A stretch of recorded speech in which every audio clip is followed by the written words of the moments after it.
punches that sound like one. They were those punches. You can hear them. They were two, but they sound like fucking one punch. Oh, they don't understand. Anybody that hears this understand all the fighting. They know what I'm saying. He do two punches that sound like one.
Mic check, mic check, 1, 2.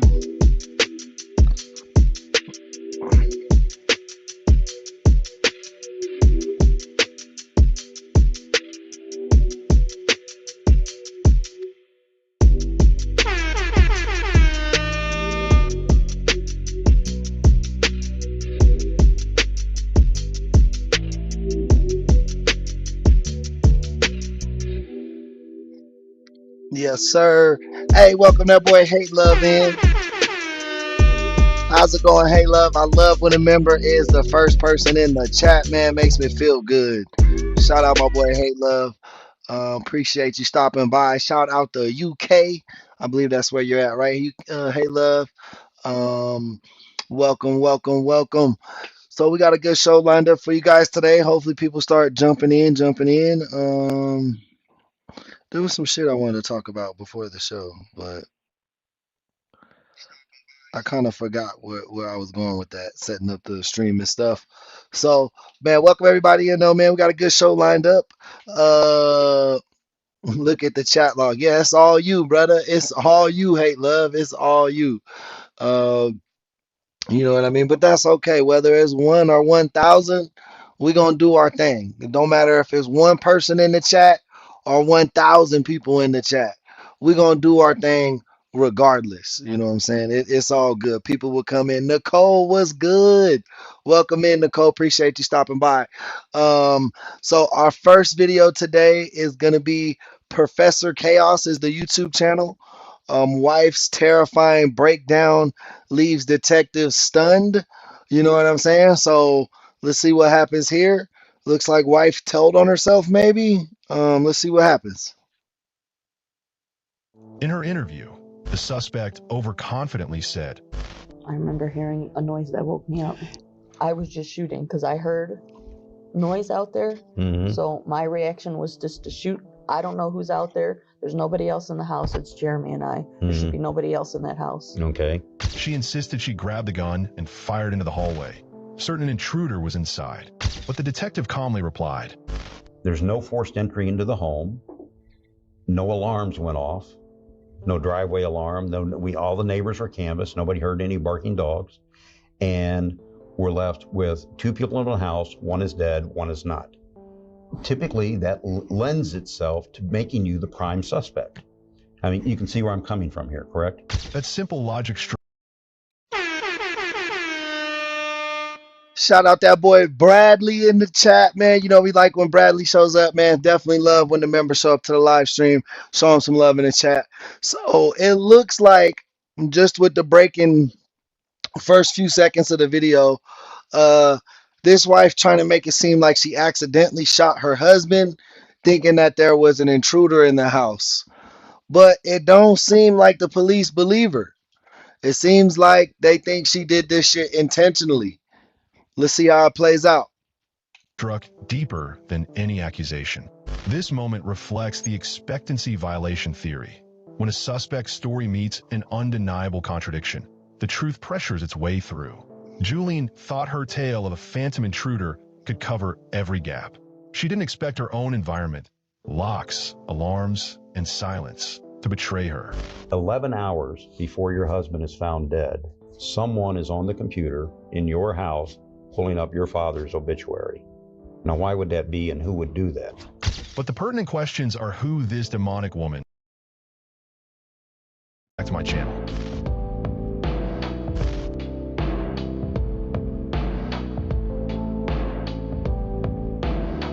It was the early morning of November 18, 2009, in rural Vermilion, Ohio. The late autumn chill hung heavy over the Lake Erie shoreline, the kind of cold November night where the darkness lingers. At around 6 a.m., a frantic 911 call pierced the quiet. 911, need a police fire ambulance. I need help. Somebody shot my husband. On the line was Julene Simcoe, hysterical, claiming her 36. She said, somebody shot my husband. Yeah, you shot him, bro. You shot him. Suspicious DNA, no fingerprints, and no trace of an intruder. Jeremy lay dead from a close-range gunshot to the back of his head. The case soon went cold, until in 2013, investigators uncovered a hidden side of the Simcoe's marriage. Graphic BDSM recordings and a handwritten 14-page master-slave/father-daughter contract. This disturbing discovery reshaped the investigation, suggesting Bro, y'all couldn't figure this shit out? It took y'all 4 years to like make a crack in the case? What the fuck kind of police work was they doing, bro? control, domination. Yo, shout out Amy, man. Welcome to the chat. You know, show her some love. We like when the members show up to the live streams. And possibly motive. So the cops brought Julene in for interrogation, and today we will focus on the psychological elements of this interrogation.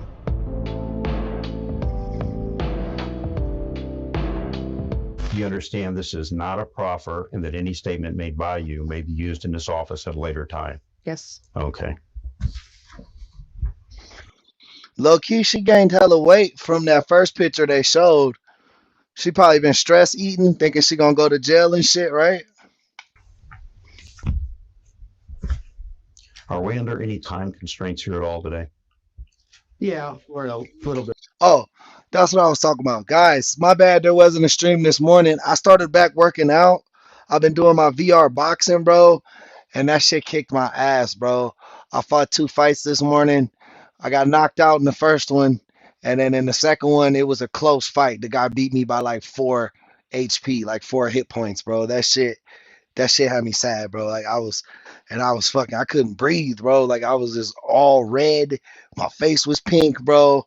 I had to chill out for like an hour. So I'm trying to get back on my fitness joint since, you know, I'm mainly sitting down all day when I'm at work. But, you know what I'm saying? So my bad, but I just got to get that worked into the routine and the schedule, and we'll get back more predictable on the schedule. So my apologies. But a time constraint. But, and we have to be out of here by 3:30. Okay. We'll try to. Okay. Okay. Let me ask you guys something first, because this was a question that when we were meeting with Julene, we sort of had an issue with. And there was an article that appeared in the Lorraine Journal on October 4th of 2012. And it says, after almost 3 years of investigating, Vermilion Police Chief Chris Hartung. Chris, welcome to the chat, boy. Said yesterday the police department feels they have identified the murderer of Jeremy Simcoe, thus concluding their investigation. Hartung said the department is fine turning some of the abundance of evidence that will be sent to Lorain County Prosecutor Dennis Will. The police department is confident in its belief who killed Simcoe, but Hartung said they will not disclose who did it.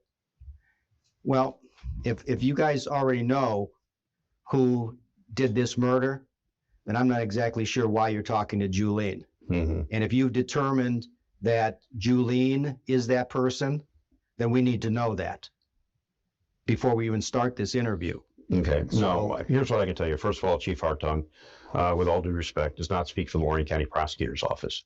And that statement, I can tell you, was made without consulting the prosecutor with regard to that. This is still an open investigation. Clearly, Julene is a person of interest in this case. And, and that's one of the reasons we'd like to talk to her. We have a number of questions that relate to this, and we need her help to help us clarify that and to get us to the next phase of this. If she was the only person, I can almost assure you she would have been indicted already. Okay. But that's what we want, because she had asked me that question, and All right, so I think her lawyer's talking to the police right now. When I had talked to Dennis Will about this, I said I would like to be able to review the reports so that if there's anything that Julene can offer that would be to help with this investigation, she's willing to do that. Okay. But I couldn't do it blindly. So she's got away with this for about 3-4 years at this point. Then when we read this article, I did talk to Dennis about it, and then Julene asked me again about it. And was free to leave at any time. This tactic reduces resistance because it creates an illusion of control. Okay. Now, there are a number of just very simple questions I need to ask you to get started on this, okay? Could you please confirm your full name, date of birth, and social security number? Julene Murray Simcoe. Okay.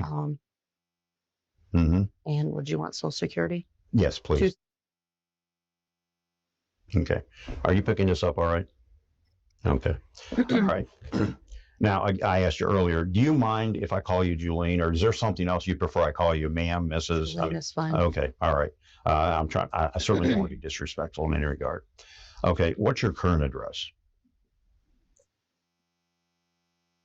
Okay. Lorraine. All right. That's Lorraine or Sheffield? That's Sheffield Township, but mailing address is Lorraine. Okay. The mail that you have, is that sent to your house, or does that go to a post office box? It's sent to my house. Okay. All right. Do you have a landline telephone at that house? Just a cell phone? And what's your current cell phone number? Okay. I feel like 2006 is when people stopped having like house phones. Like everybody, like in 06, that's when everybody just went to cell phones. Most of these questions are going to be real basic. There's not going to be any. Shout out Tara coming in the building, y'all. Show her some love, chat. You know, we like the live members showing up. Anything, and there's no traps in these questions, okay? Okay, what kind of vehicle are you currently driving?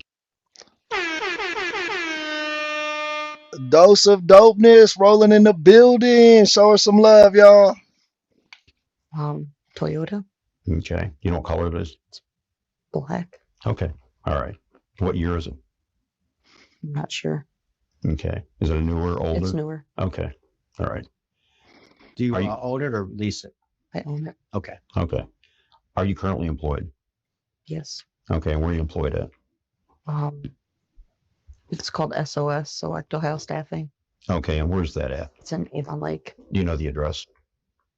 No, it's top of my head. Okay. How long have you been employed there? Couple weeks. Okay. And what are your job duties or your job title? I'm an STNA.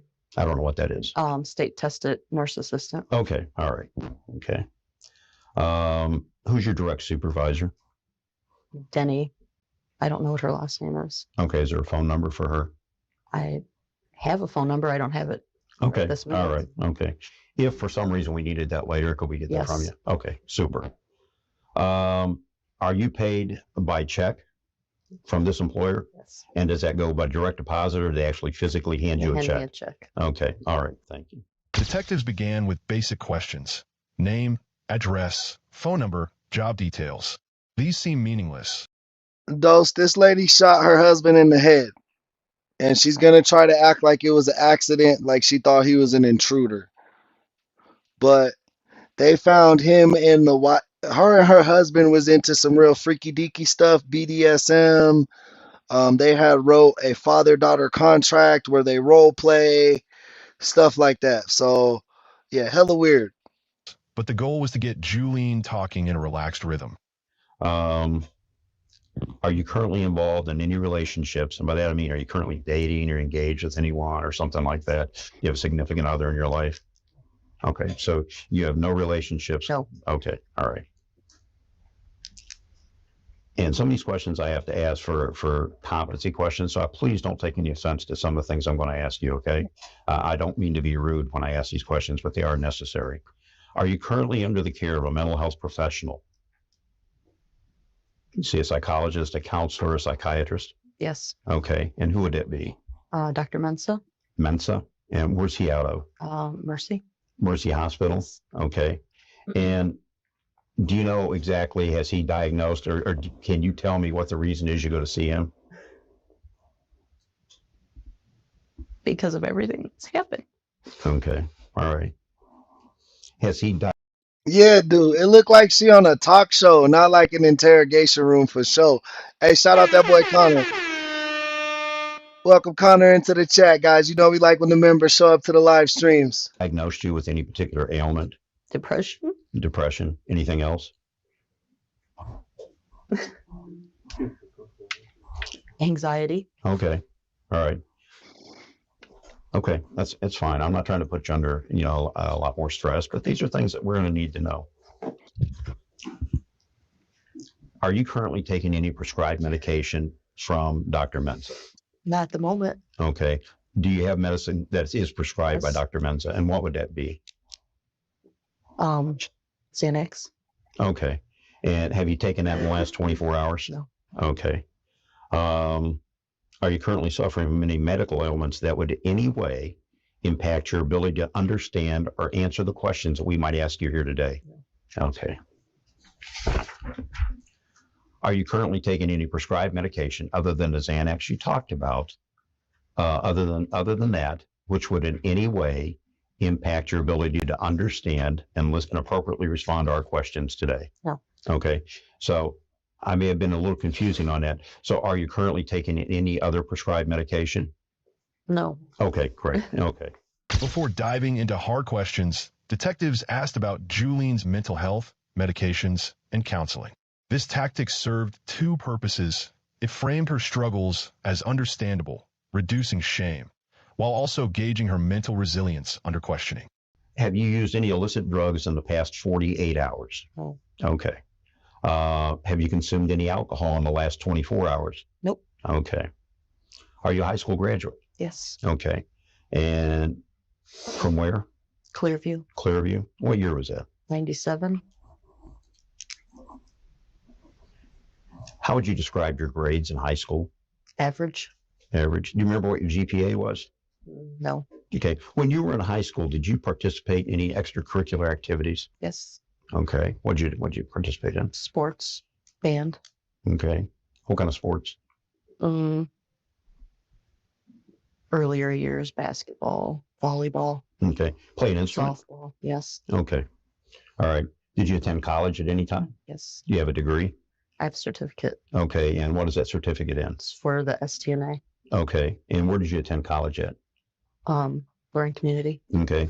And is that the only courses you took there was for the medical field, or did you take courses for any I other took field? courses right out of high school. I don't know what they all were. Okay. You don't remember any of the courses or what field? General courses. Okay. Do you remember what you were trying to get a degree in or anything? I was just going to college out of high school. Didn't really have a Okay. direction. All right. Okay. When you were in college, do you remember what your GPA was in college? Okay. Super. Okay. On Wednesday, November 8th of 2009 at approximately 6 a.m., your husband was found shot through the head in your home in your bedroom. If you could, I'd like you to please recount for us your activities leading up to that event, beginning with the previous 24 hours, going back to Tuesday morning, November 17th, 2009, and then going forward to the time you called 911. And then after that, we'll discuss the following days after that event. Okay? So take your time, your own words. If you just recount. All right, so we kind of just got her background right here. I think she's about to get into like what really happened that night of her husband getting shot. You know what I'm saying? Let's see. Of course, everything that happened. Like 24 hours before? Yeah, when you got up But- Tuesday morning. Yeah, Bradley, she was real skinny. She blew up in the last 3 years. They showed us a picture of her, and she was in a lot different shape. How did Tuesday morning start? I don't remember everything. Okay, as Um, best you can. During the day, we worked on the property behind us. worked in the yard, leaves, raking leaves, etc. Yard work in general. Okay. We were canning pumpkins the night before. I mean, I don't know specifically. I mean, those, just basically what I told you. I don't know anything specifically. When detectives asked Julian to recount the previous 24 hours in great detail, they were applying cognitive load theory. Truth tellers can usually recall consistent details, but liars often struggle because inventing false narratives consumes mental resources. Let's talk about when you went to bed that night. Let's start there, if you don't mind. What time was that? I don't remember. Okay, you don't have any idea? Was it early? Was it late? Maybe 11, 12 o'clock. 11, 12 o'clock. Okay, so you were canning pumpkins, or was it pumpkin or pumpkin seed or what? Pumpkins in general. Okay, all right, so you're canning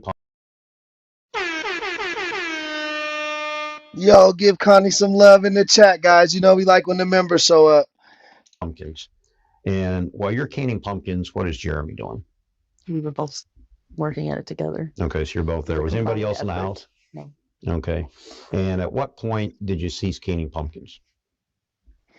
I don't remember Okay. what time that was exactly. During that night, when you finished the pumpkins, did you and he sit down for a bit of relaxation and watch some TV or something like that? Yeah, we were relaxing in between. It's a process, canning, sitting down, watching TV. Okay. What were you watching at? I think I remember we went over some stuff, and I think it was called The Prisoner. Is that what it was? I don't really remember the name of it. It was like a 3-day series. Okay. What, HBO or Discovery? I mean, can you? No idea. Yo, Chris25, welcome to the chat, my friend. Okay. It was on. All right. Was it a documentary or was it something It was a that's show. fictional? Fictional. Okay. All right. And you think it was The Prisoner? I don't really remember the name of the show, but I think that's what it was. Okay. All right. And you booked up. Okay. I just want to make sure. All right. And was it generally the practice for who to lock up the house? It just depended. It wasn't really anybody's job. Okay. Either him or I did it. Who did it? I had Predominantly, no who idea. did it? You have no idea? Jeremy did. And what did he take? I believe he took sleeping pills. Okay. And when you went to that bedroom, was the door open or closed when you went to sleep? There's 2 doors in the room. Okay. One was closed, one was open. Okay. The open door, where does that open up to? Hallway. The hallway. And the closed door, where does that open up to? Another bedroom. Okay. Which at that time was our office. An office. Okay. All right. What was Jeremy wearing when he went to bed? I didn't think. That didn't make sense. Our door has our room has 2 doors, but then the door that was open leads into the hallway. Then you're out the room, bro. You're out the room if you're in the hallway. And if there's another door, that's a different room. Like, that's not 2 doors to get into your room. She's trying to cause confusion with dumb shit like that. He was wearing anything. Okay. He was nude? Yes. All right. And how were you attired when you went to bed? I was wearing my underwear. Okay. And was that pretty common? Mhm. Okay. As you may recall, at the time the police got there, there were several marital aids throughout the house open.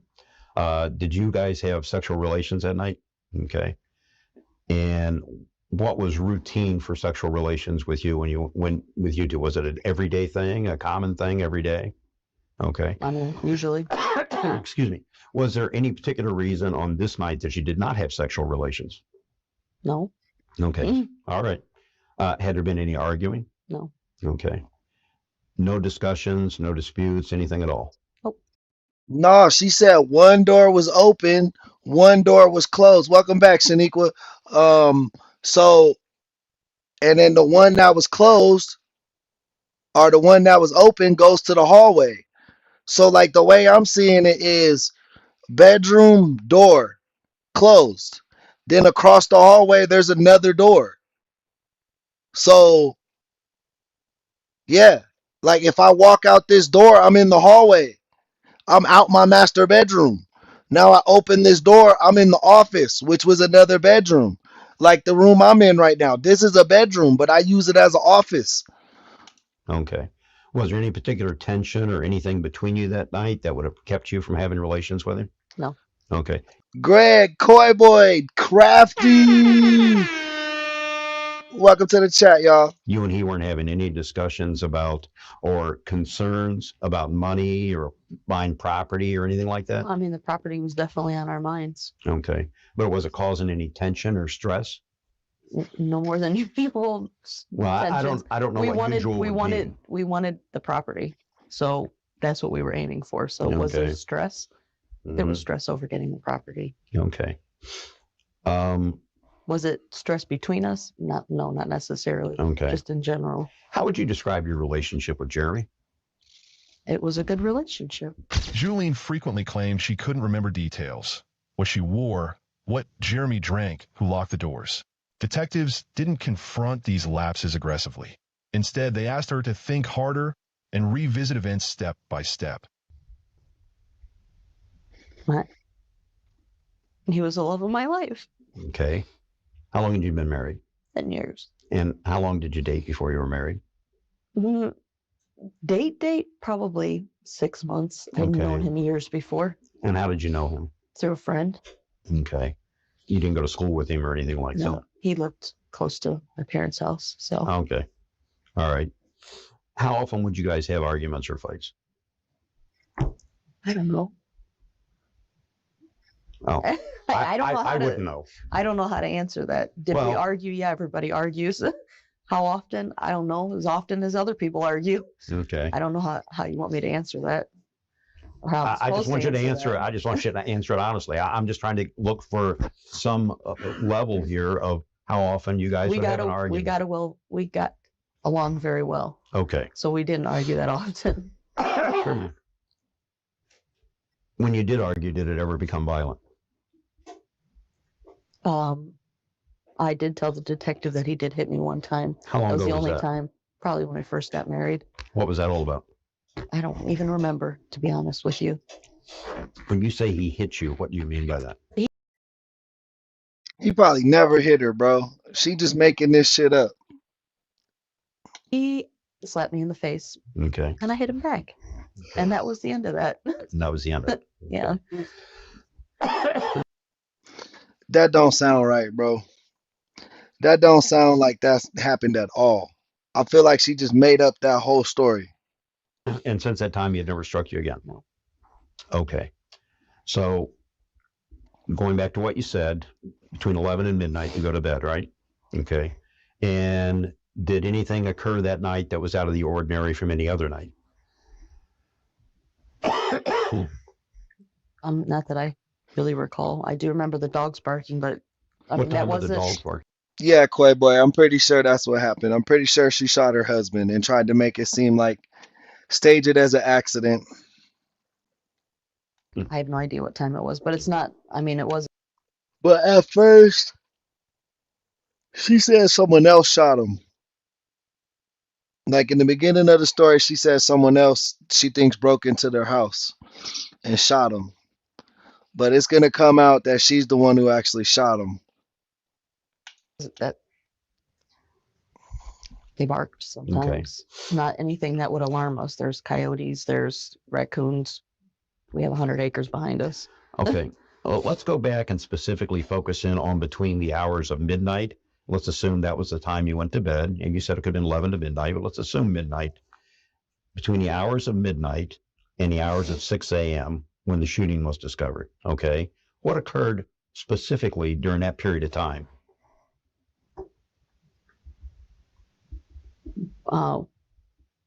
We heard the dogs bark at some point. Jeremy got up and yelled out the window at the dogs. Mm-hmm. And then I think I remember saying that he might have taken another pill then. It wasn't uncommon for him. I think I said I took a sleeping pill or half a sleeping pill and I went upstairs. That was after. That was before you got in bed, or? Bro, maybe I should look into some sleeping pills, bro. I be having trouble falling asleep at night, bro. And I think that should be like fucking up my day sometimes. We got into bed Okay. to go to sleep. Right. At some point, the dogs woke us up barking. Okay. I think Jeremy was restless. He took another sleeping pill after that. Okay. Throughout the interview, detectives had Julian confirm even the smallest details with yes answers. By doing so, they subtly invoked the consistency principle from persuasion psychology. Once someone verbally commits to that. Coyotes, raccoons, groundhogs. Okay.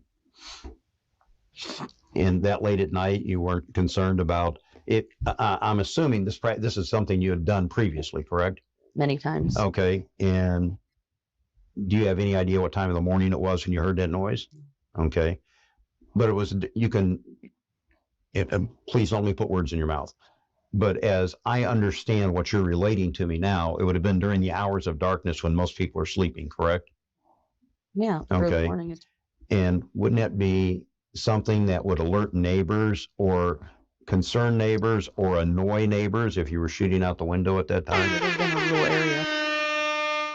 Hey, what's goody? Welcome that girl 86 into the chat, man.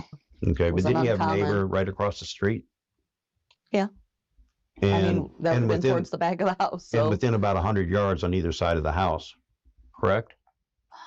She's not going to speculate as to what a neighbor could hear or not hear. No, I've never tried melatonin. I've never tried melatonin, Wordsmith. Welcome to the chat though, my boy. Doe says she's started sleep aids or weed gummies. So I don't. Yeah, I'm gonna start getting some sleeping pills or some NyQuil or something, bro. Cause I'll be having trouble. I don't get sleepy till like 2, 3 in the morning, bro. I don't think that's a fair question. Well, I think that's up to the neighbors to tell you if they heard something or didn't hear something. So I'm not going to have her speculate on what a neighbor could or could not hear. you understand we need to ask that. Yeah, I know, but I don't think that she feels Okay, well, she can answer if she that. can't, she can't. But it was clearly during the hours of darkness, and you assumed that he was shooting out the window at animals. Yeah. Okay. And what window would he normally be shooting out of? The only window, well, I guess it isn't the only window, the window facing the back of the property. Okay, just to make sure that we're always on the same page, I have some diagrams that were developed by BCI when they did the crime scene. And what I'd like you to do, if you don't mind, Jack, would you like a set of these? I'm going to point out to you here, this is the second floor of your property. And if you would, I've got a red pen here. I'd like you, okay, this would be the craft room, the office off the bedroom, and then this is north. And when you see these markings here, those indicate windows. So window there, window here. So if you would you indicate for me by circling with the pen what window you typically shot out of? I don't really think this is north, but that's okay. Having Julian trace her path on the BCI floor plan and circle the usual shooting window force's specific checkable commitments. Why the fuck are they shooting out a window? Is that even allowed? It don't matter if you got coyotes and shit in the backyard, bro. You can't just randomly shoot off out your house. Like, this story don't even make sense. That's the window. Dresser. Okay. Want me to exit? All right. Okay. So that would be window here, window here. That's a window right there. So it's this window. So it'd be that window. Okay. This window. All right. Now, as we're looking at this chart, this would be your bed. Which side of the bed did you sleep on? I just slept on this side. Okay. Would you put an X on the side you slept on? Yes. Yes. Yeah. Okay. Let's draw a line down the middle of that, denoting. Okay. So that's your side of the bed. Okay. All right. So. Bro, that's our shooting window. Yeah, I got a shooting window at my house. I just let off the gun out the backyard, like randomly. Like, the fuck? You hear a noise and you wait a couple of minutes upstairs, correct? Yes. Okay. You come downstairs. Is there a particular path you took downstairs, or you just come right down the stairs? What did you do when you hit the second floor? Well, there's only one door to that bedroom. Okay. So I would have had to come out that door, Okay. go down the hallway and over to the bedroom. Okay. So you came down these stairs, walked through the craft room, into this hallway, and into that room. Mm-hmm. Okay. Bro, even if you got 100 acres, bro, I don't see that, bro. I don't see motherfuckers just, yeah, we got a shooting window. We just be shooting out the window just cause. Like, it's a coyote 20 yards away from our house. I'm just gonna shoot it. Like, there's no point. If you would, just take a dotted line and just trace exactly where you went,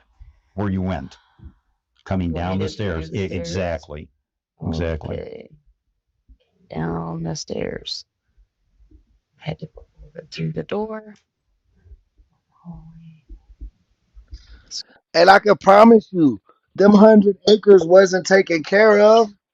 Like, two people taking care of 100 acres, bro. You really think they was out there hunting down animals and running off prey and shit like that? No, bro. I live on 2 acres, and me and my wife don't do shit to this yard, bro. It's tough. You know how much work it takes to fucking take out all the weeds in 2 acres? Like, they had 100 and they shooting guns out the back window to keep coyotes off the property, bro. Get the fuck out of here. They don't even go behind the house. I'm assuming this is the door. Yes, ma'am. Through the door. Okay, and at this point, was the door open or closed? It's open. It was open. Okay. You guys sleep with the bedroom door open? Generally. Okay. This one is usually closed. All right. That leads to the office? Yeah. Okay. Step-by-step recreation, stairs, hallway, doorway, bed, leverages context reinstatement, a core of the cognitive interview. Where in the nightstand was that gun? In the drawer. Top drawer? Top drawer. Top drawer. And was it underneath anything? Was it? The only thing we do is sweep up the leaves in autumn. Like, when all the leaves fall off the tree, we sweep those up. Do you know how much labor it would take to pull up all these weeds and like rotate all this dirt and shit, bro, to plant grass? Get the fuck out of here. Right there at top? I don't remember. Okay. If it Did you was have or to search wasn't. for it when you opened the drawer? I don't really remember. I just remember Okay. grabbing it. Like, I don't remember. Okay. When you picked up the gun, was it loaded? Yes. Was there a round in the chamber? Yeah. Okay. And is that normally how you maintain that weapon in the house? Yes. Okay. Was the safety on or off? It was off. Okay. I mean, the safety was on. I'm sorry. The safety was on? Yeah. Okay. And how did you determine the safety was on? Because I had to turn the safety to shoot the gun. Okay. And what period of time did that take you to do that? I don't know. Did you fumble with it? Did you struggle with it? Or just from having shot the gun before, did you just flip the safety off? No, I had. See, and her husband was shot in the house. So the shooting window shit didn't even make sense, bro. Fumbled with it a little bit. Okay. How did you fumble with it? Hey, this lady shot her husband. Wasn't that familiar with the gun, so it took me. Okay, I mean, physically, if you could just, there are different safeties on guns. Sometimes people will hold them up and look at them. I mean, there's a number of ways to resolve that issue. Okay, nice. If you can recall. I recall going towards the light of the clock Mm-hmm. to find the safety on it, to turn the safety. Okay. All right. Do you remember which side of the gun the safety was on? I have no idea. Do you remember if it's an ambidextrous safety? That's fake as fuck, bro. You don't even have to look. If you have a gun and you own that gun, you don't have to look where your safety is, bro. You know exactly just to push it down with your thumb. Like, they're usually like right here. So it'll stop the slide. That's all the safety does. It's a little lever that stops the slide. Most guns are ambidextrous. So, you know what I mean? It lines up with both your thumbs, depending on what fucking what hand you hold the gun with. But that's why I don't know. Okay. Had you owned the gun for a while? It was Jeremy's gun. And Jeremy's gun? Were you with him when he bought it? I don't think so. Okay. All right. So you get the gun from the drawer. What exactly did you, after you've got the gun from the drawer, as I understand this now, you've turned towards the clock. You've used the light from the clock. I think I actually might have walked towards. Where was the this clock light. at? On the, I'm assuming was a dresser in there. I think it was probably on the corner of the dresser. Corner of the dresser. Or on the armoire. One of the two. It was there. So you've walked from here to the dresser to look, use the light of the clock to look at the safety and take the safety off. Okay. And how long did that take?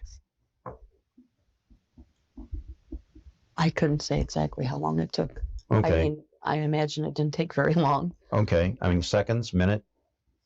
I have no idea. Okay. I mean, I wasn't watching the clock. But you have some sense of time. You know, you're.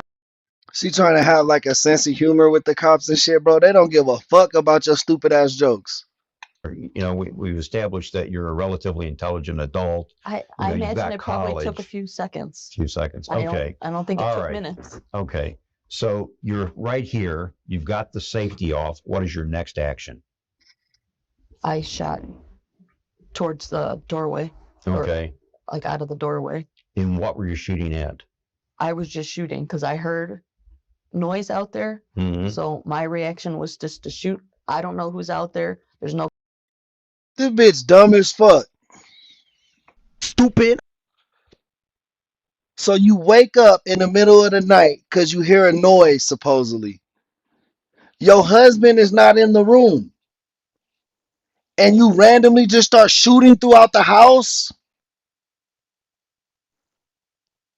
Like if I woke up and my wife wasn't in the bed and I hear rummaging in the house, I'm going to assume it's probably my wife rummaging around the house. Not that there's an intruder. Like this shit sounds stupid.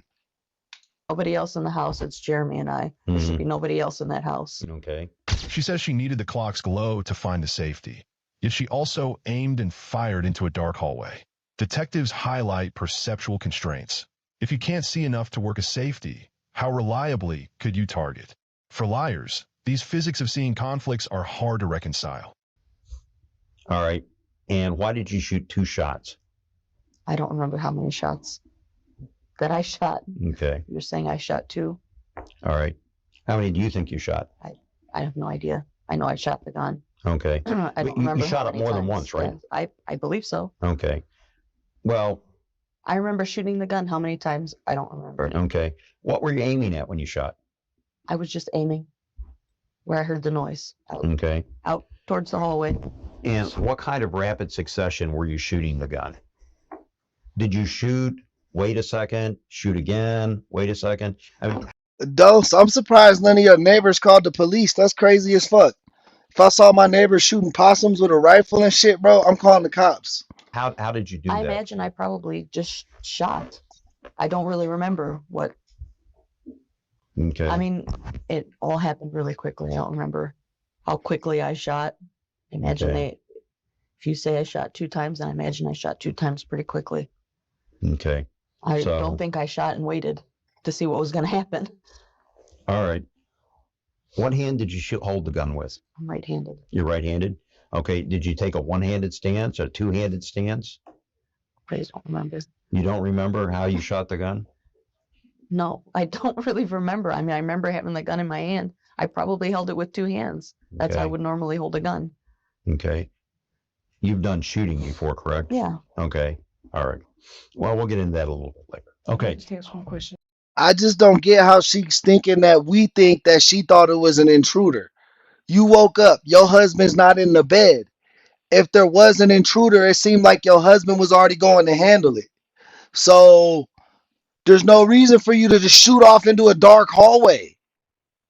She wanted to kill her husband, bro. She wanted either a life insurance or she had a new dude or something. Sure. Julian, where were you standing? You went over to the dresser where the clock was, and I'm assuming you had to lean over to get the light to find out where the safety was off. Did you shoot right from that position, or did you have to move away from the dresser to shoot? I was at the foot of the bed somewhere, I imagine, in that general vicinity. Okay. So you when I moved shot. from here back over to the foot of the bed? I don't know if I moved at all. I mean, I know I was at the foot of the bed. And I Exactly, Dose. Bro just walked across the whole field to break into this house. Get the fuck out of here. was shooting that way. I don't know if I moved this way 5 feet or this way 5 feet, but I was at the foot of the bed. But you had moved somewhat from the dresser. Well, No, I'm asking. I honestly don't know. Okay. I mean, I remember right. shooting. I remember being at the foot of the bed. I Okay. remember using the light from that clock. Okay. When you say the foot of the bed, if you were. I was probably maybe in this vicinity here. Okay. Would you just draw a circle where you think you were at? I was probably. No, that's the thing. She's stupid. There was no forced entry. That's what had the police so confused. Was that there was no forced entry, and she said someone else shot him, and they believed her. So it took like 3 or 4 years for a new detective to get up on the case and actually start looking into shit. Hey, Johnny, welcome back to the chat, my boy. No idea. I really don't. Look, give me your best recollection. I understand it's not going to If be the an clock is exact right science. there, I was probably maybe in this Yeah, I did get a haircut, Johnny. I got a haircut like last week. area. Okay. All right. And if you just put a red, mark that with a red S. They pressed for stance, one hand versus two hand, and shot Hey, Mary, welcome to the chat. cadence. Procedural memory, how we physically do things, is resilient under stress for real experiences, but flimsy in invented stories. Okay. All right. Now, what do you do from that point? What's the next thing you did? I think what I did next was I ran over and shut the bedroom door and locked it. Okay. And then what did you do? And then I went back to the bed. Okay. And then what did you do? I think I rolled Jeremy over. I noticed there was a lot of blood. I think I put a towel like on his head where it was bleeding. Okay. I looked for a phone to call, and the Thank you, Johnny. Hey, Mary, I'm happy you're back too. phone was usually, I think the charger was probably over here somewhere, Mm-hmm. and I didn't see the phones, and his phone was on his dresser, so I used that phone Okay. to call the operator. Okay. And at any time prior to this, had you turned on an interior light? At some point when I was in the bed, I turned on the light. Where's the light switch at there? It was like directly over towards the foot of the bed. There was the light switch is on the wall, but just use the pull thing. Okay. So you just reached up while you're on the bed and turned on the light? Yeah. Okay. And is that how you turn the light off at night? You just reach up and use the pull chunk? Mm-hmm. Okay. All right. So from the time you called 911, how much time elapsed before you got on the bed? Or did you get on the bed first and then come back and call 911? Okay, you took the phone with you. No. Okay. I came and got onto the bed and went to Jeremy. Mm-hmm. And No, I'm just assuming it's like a 9 or a 4 or 5 though, because they said a handgun. I have no idea how much time elapsed. And I looked for the phone at some point, which I believe the charger was over here and the Okay. phone wasn't there. But his phone was on the dresser. So I grabbed his cell phone and called while I was in the bed with him. When you say dresser, do you mean his nightstand or Yeah, over here the on the nightstand. dresser? Okay. So you're saying you picked up his phone I believe it was on the nightstand when I picked from it his up. nightstand. Okay. And you were in the bed when you picked that up. And go ahead. No, go ahead. Oh, what did you do with the gun, Julie? After you fired? I think I kept it with me. Okay. In the I believe so. I don't really remember okay. what When you- transpired with the gun. Right, I understand. When you went for the turn on the light or reached over to get the phone, do you have any recollection whether you were also had your hand on your weapon at the same time, or would you have dropped it? On I the may bed? have set it down. Set it. I down? honestly don't remember at that point Okay. what I did with the gun. Okay, but if you did set it down, you would have set it in the bed. Assuming. Bed, I Okay. would dress or something like that. I'm pretty sure I kept it with me. Just for clarification purposes, I I just normally use these two tables at each end of the bed. I usually refer to them as nightstands or night tables. Up at the head here? Yeah, you refer to them as dressers? What do you refer this to? I guess I just used it both ways. So Right. Okay, I understand. I know in my head what She dumb as hell, bro. She's sitting here always trying to be sarcastic. Well, I know in my head what I'm talking about. Well, I don't know inside your head, lady. I can't see inside your head. So you have to explain it in a way that I understand. Welcome back. Shout out Whiskey, man. Welcome back. I'm talking about when I say it, but we just clarified that, I think. Okay. The exact ordering matters. Keeping a lie consistent across a minute-by-minute chain increases cognitive load. All right, so there's no questions regarding the break-ins that you're going to answer, right? No. Okay. All right. We have some issues with regard to a number of inconsistencies that have come up during the period of this investigation. And I understand that there's trauma involved here, that it's a difficult time, but we're left with a feeling that we don't have the complete story. And if we did, we probably would have been beyond this point today. Okay. Can you understand what I'm saying? All right. Hey, I already shouted out Wordsmith. Shout out Wordsmith again. So before we get into the inconsistencies, is there anything about this incident that you haven't told us that you would like to tell us? No. Okay. Anything you, no. Okay. Anything you think we've missed? As in? Any questions that you think I should have asked you that I didn't ask you? She's not going to speculate as to what you should have asked her. That's your job. Hey, does anybody know what's going on with Floridian? Is he in jail? Like I feel like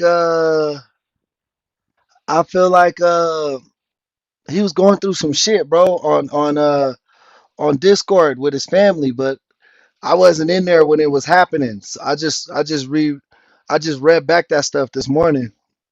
Shout out Floridian, man. I hope he's safe right now. She's just going to answer whatever questions you ask her that are proper questions. She will answer. I have a couple about the gun. Sure. Yeah. Julian, when you fired the gun in the bedroom, did you use one or two hands? I don't remember what I used. Okay. Normally, when you shoot, I didn't shoot that gun very often. I probably used two hands. Okay. Just based on what you're telling us, you take the gun with you to the bed, and prior to taking your gun with you, when you checked Jeremy, you also felt something wet. I'm assuming that was blood. Okay. After you shoot, you go to the bed and you take the gun with you. And as you indicated, there was You good, Hate. Don't worry about it. blood everywhere. Did you wipe that gun off in any way? And the reason I ask you that is because there wasn't any blood on that weapon that you fired. I'm assuming that had you had it on your hands or in the bed, there would have been some blood on there. And I didn't know if you had wiped the gun off in any way.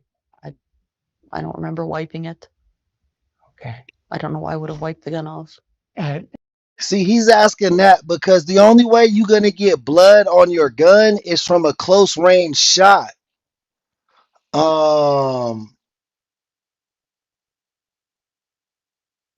So they think she shot him from close range. She wasn't just firing blindly off into the house like she tried to make it pitch like she tried to make it seem like. You know what I mean? For sure, man. Appreciate you. Thank you for watching the replays too, Amy. That helps out the channel a lot. Any idea why there was no blood on the weapon? They don't accuse. They introduce facts. Blood everywhere. But the fired weapon shows none.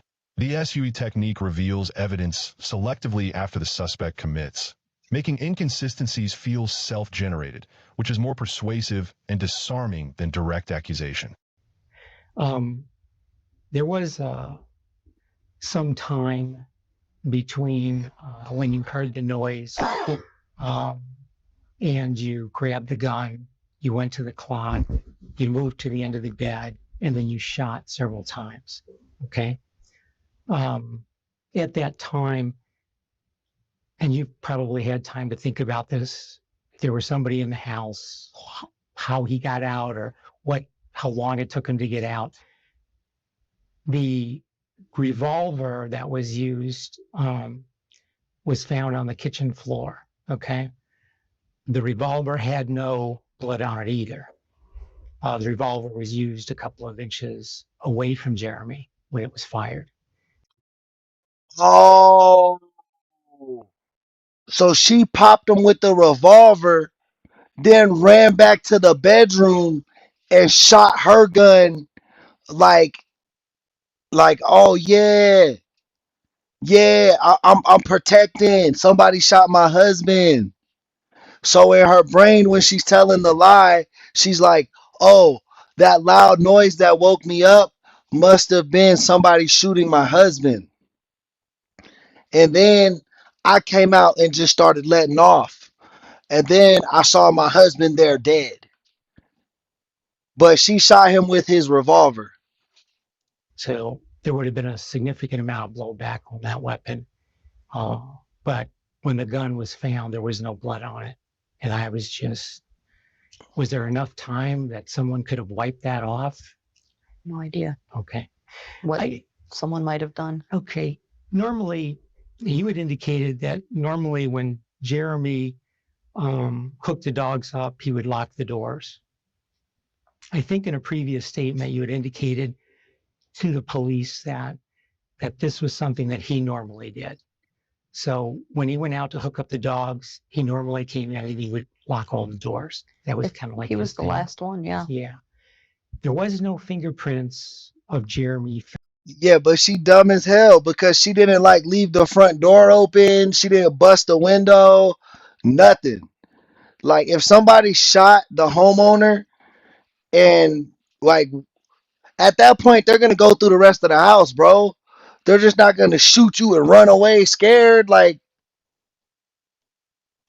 Found on the door to the kitchen, and no DNA that would have indicated that he would have touched that door. You saw he would have touched the door. That was the only door we used in the house. I know, and I didn't know whether or not, I don't know how that would have occurred either. I'm just guess is as good as mine. Yeah. You guys are the experts. Yeah.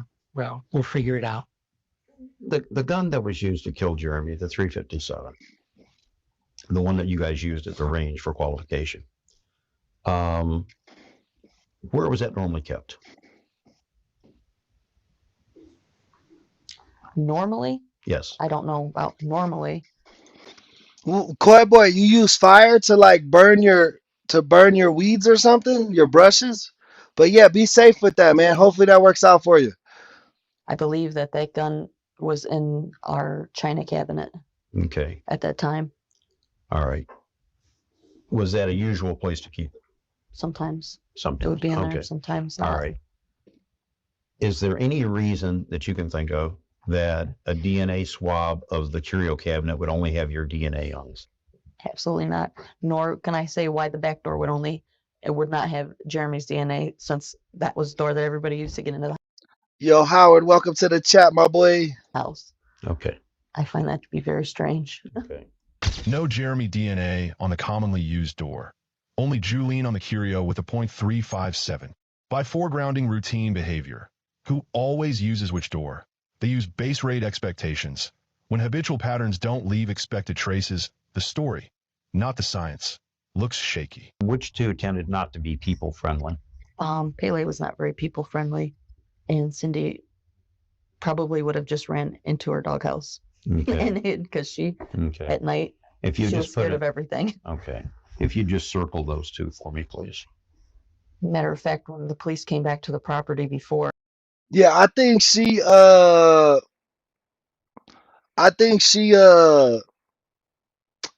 for sure planned this shit out. She came up with a dumbass plan.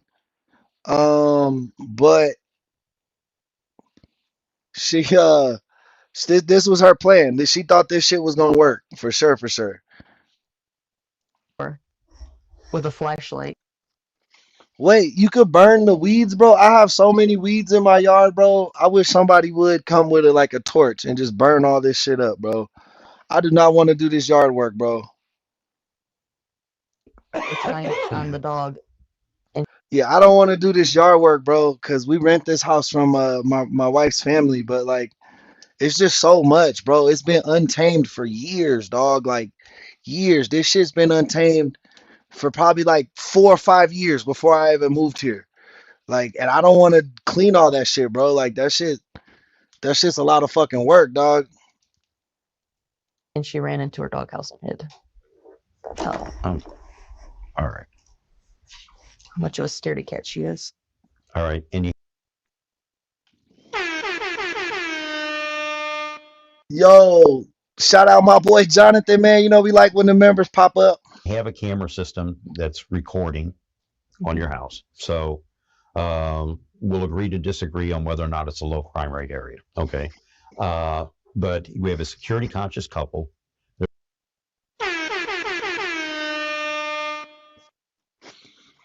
Man, you gonna charge me like $10,000, bro? Like you don't know how much this shit like. I can't even afford it, bro. I can't afford somebody to come do it because I know this shit is gonna be thousands of dollars worth of work. You know what I'm saying? There's only the two of you in the house. You go to bed that night. You have dogs that bark all around your property. You have an alarm system in your driveway. You Greg, what state are you in? I'm in California. have an alarm system on your house. And I understand it's not being monitored by an It alarm was not company. even on. We hadn't Okay. used that, to Okay. be clear. Okay. Do you understand it was working when BCI The chimes were working. That Okay. that had not been turned on for a long time. Okay. The actual When you say the security chimes system. are working, what do you mean? Jonathan, this lady shot her husband in the back of the head, tried to set the stage up like there was an intruder, but she didn't make any forced entry or no random exit, like didn't make it look like there was a struggle or nothing. I think she shot her husband in the head with his revolver, wiped the gun clean, then took a shower, shot her gun that was in the bedroom, and then called the police saying that there was an intruder in their house. I mean, when you open the back door or the side door or the basement door, it would like give a chime. Oh, Whiskey, you calling my name. Like, you calling my name. You know I love burgers. Make me double cheeseburger. Right. But it wasn't sending an alarm to any No. place. The Just the security system was not sure. Just like the on. chimes would Like there sound. were motion detectors in the house. Those were not on. Okay, but the chimes on the The chimes doors were would on. sound. Yeah. And it's only those 4 first floor doors, right? You didn't have any. Did you have any windows hooked up?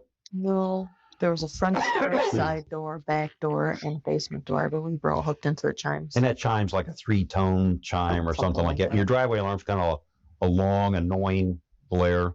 Okay, all right. So I've got that right. Okay. So follow me here, if you will. It's the hours of darkness. It's cool weather. We have a security conscious couple that has camera systems, an alarm, and 4 to the I'm not sure who that is, DF. outward observer look like security dogs surrounding the house. Your husband locks up the door. You go to bed. So we locked up the door. Okay. Yeah. Well, One is of there us any locked is the there any door. reason to believe that the door would not be locked if that's the general No. habit? Okay. All right. So we can agree that normally the doors were locked and there was no reason to have this door not locked, right? Okay. Dogs outside, chimes on doors, driveway alarm, cameras. They don't say you did it. They weight probabilities. An intruder would need to bypass multiple layers without prints, DNA, or noise. This Bayesian framing nudges the audience and the suspect toward the simplest explanation. He do sound like Larry King, that girl 86. That's a good call out right there. Crafty, y'all don't got sprinklers, bro? If you wait on the rain to water your grass, your shit gonna die every year. For whatever reason, we have a couple that has a very active sex life by your own admission, previous statements. You don't engage in any sexual relations that night, yet there are marital accoutrements out and ready and present in the bedroom. And look, there's no judgment here. We're just trying to recall facts, okay?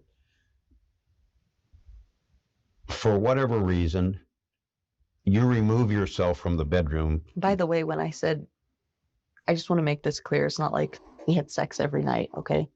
It wasn't like it was 3 times a week. I mean, I wasn't counting. We did often. I'm just relying on Most days. statements you made on previous Okay, I'm interviews. just letting you know. Okay, It wasn't like- no, please tell me. I mean, on It most wasn't like days, there what? was anything going on that caused us to not. We just didn't. Okay, all right. But I want to be fair to you. Is it more common for you to have sexual relations when you go to bed at night, or is it more uncommon for you not to? Yeah, Greg, I feel like the only way I could do my yard is if I got like an excavator, like, and I just drove and dug all that shit up.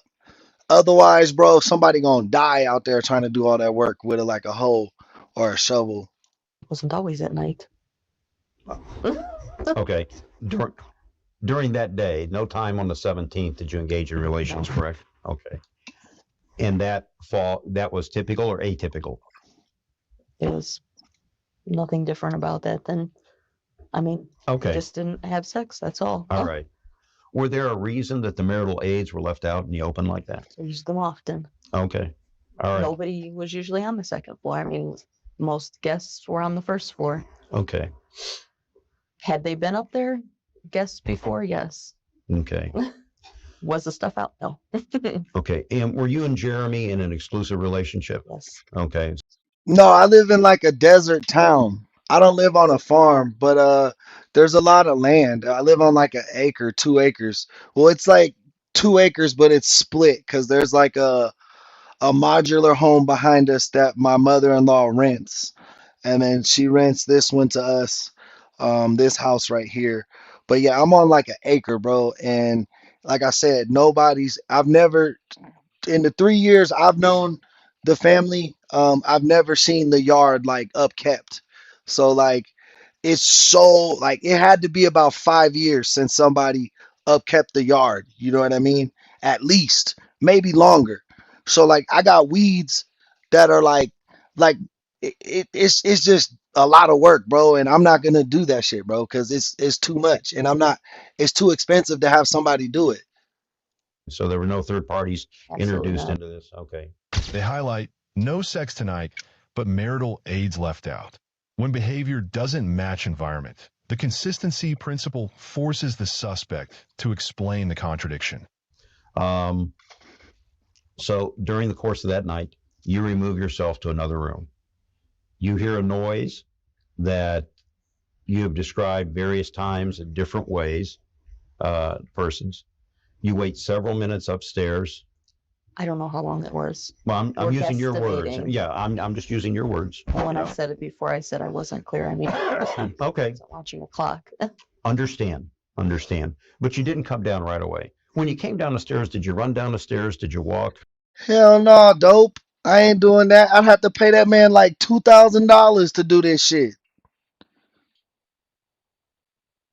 One time, a dude rode up to the yard and told my wife, for $500, I will do this whole yard.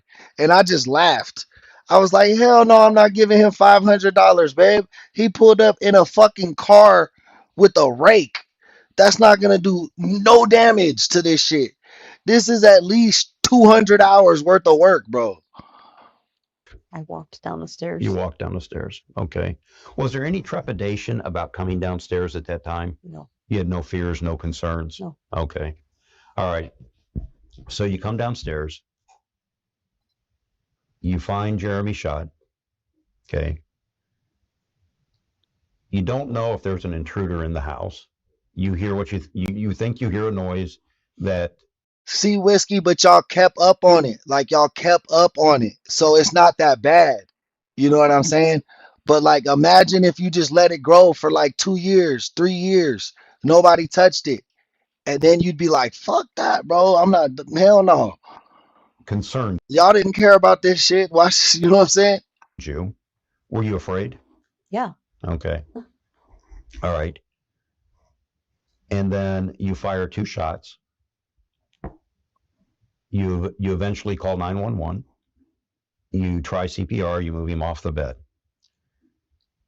So we're left with the officers get there. They check the residence.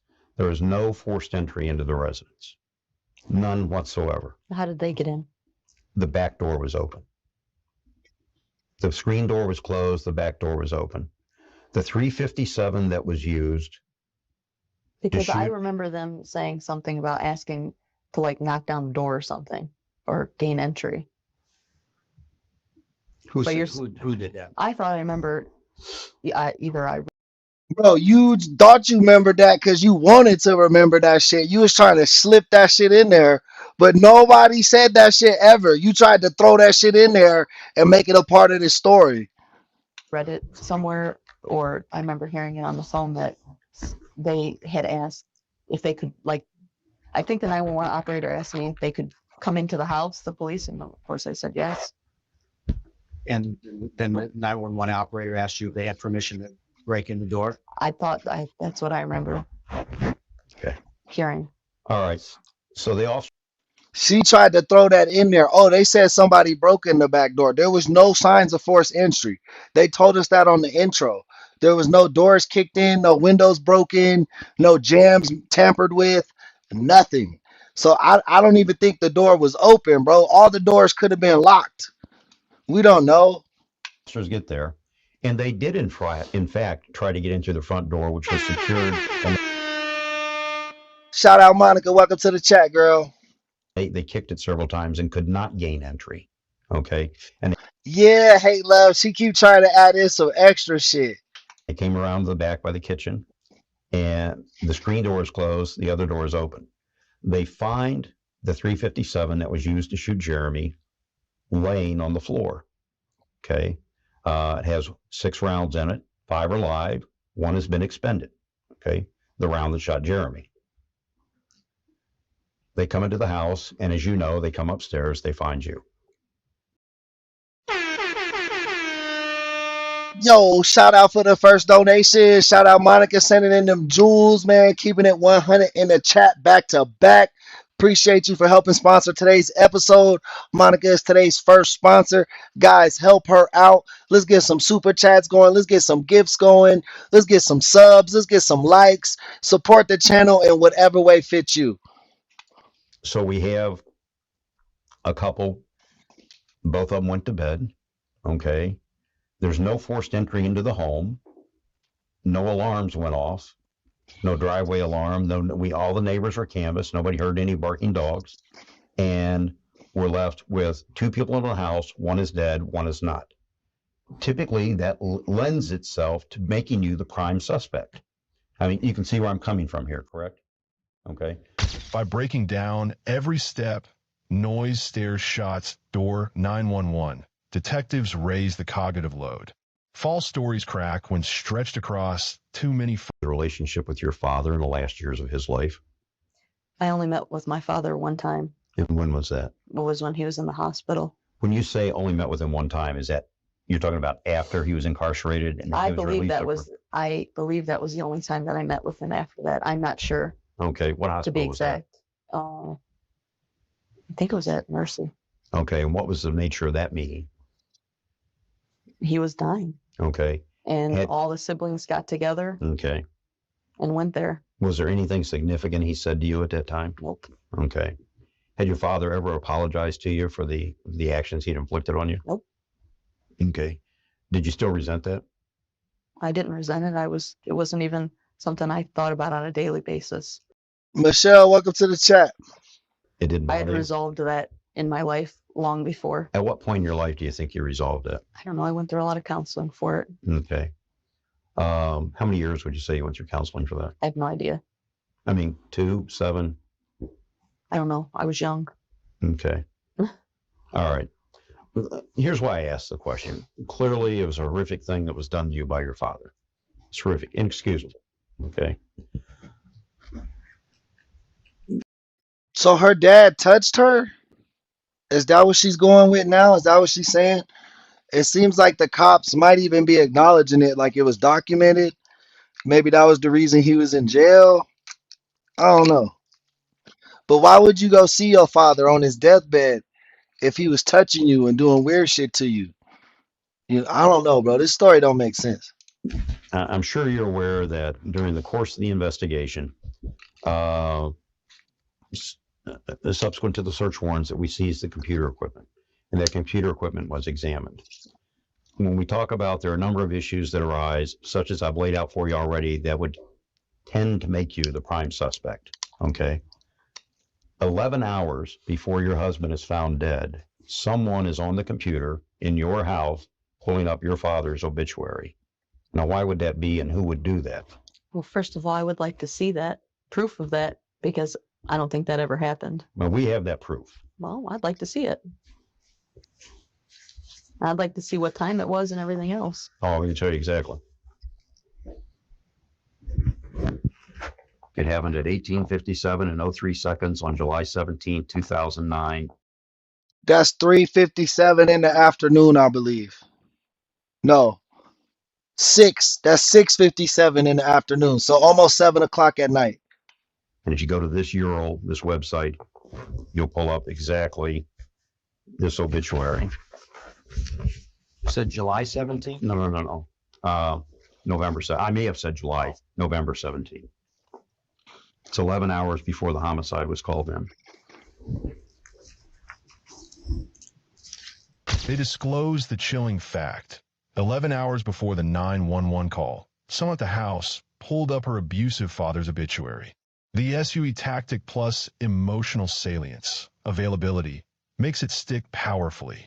Maybe. All right, getting back to the point. Again, you see that adds to our sense of concern about only 2 people in the house, 11 hours before he's found deceased. What time would that be? What is it, 18? Is that 6 o'clock. It was 3 minutes till 7 p.m. Okay. Only reason I know military time like that is because I used to work at an airport as a baggage handler. I would stuff the planes with the luggage, and we always ran on military time. That search is conducted. At 6:06 a.m., you make a call to 911. So roughly 11 hours before your husband is shot, a person that you have a father-daughter slave relationship, role play, as you say, someone pulls up the obituary of the very person.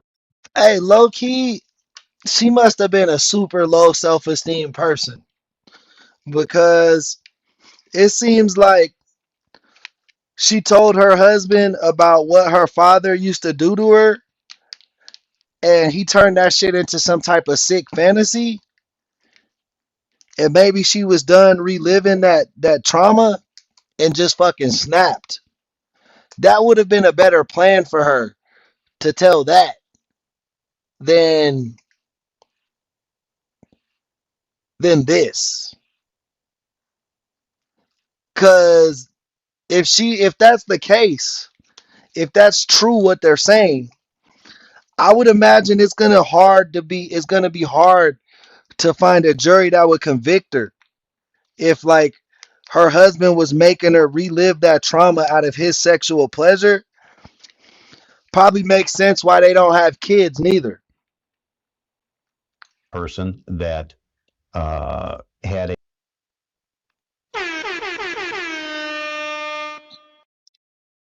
I've never seen the movie Monster, Jonathan, but my wife calls me dad or daddy, but not in like a sexual way. I think it's more because that's what my kids call me. That's what my daughter calls me. But yeah, and in both my marriages, like I always, like, you know what I mean? Like, it wasn't like that though. You know what I mean? Like it never, like, I never took it like that, like never in the bedroom type thing. But like even now, like today, like if I'm walking in the room, my wife's gonna be like, "Hey, daddy, how's it going?" And I'll be like, "Hey, mama." Like, I call her mama or mommy, and she calls me daddy because that's who we are in the house, not because I'm her daddy. You know what I mean?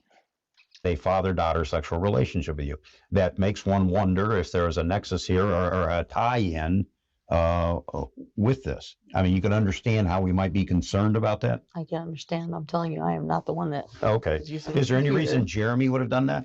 No idea. Does anybody ever come in your home and use your computers? Mm-hmm. Who does that? We've had friends use the computers before. Okay. And did anybody come in your home and use computers at 7 o'clock that night?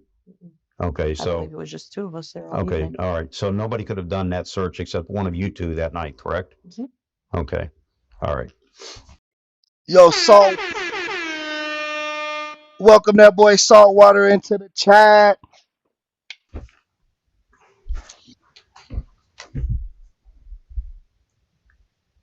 We get to the 911 call. Okay, you call the 911 operator. She asked you at one point, did he shoot himself? And you answer no. How did you know that he did not shoot himself? Because he wouldn't shoot himself. How did you know? He was my husband. Okay. Usually know these things. Okay. The operator asks you, is there an intruder in the house? And you say yes. How did you know there was an intruder in the house? The same reason I shot the gun. You Obviously, I didn't shoot Jeremy. Yo, Monica with them back-to-back jewels again, y'all. Help her out. Let's get some super chats and more gifts rolling, y'all. This is a crazy episode. I didn't kill my husband, so obviously somebody else was in the house. Okay. And they weren't there for any good purposes. On 911, she insists he didn't shoot himself, and there's an intruder, despite not witnessing it. Detectives exploit this as epistemic inconsistency.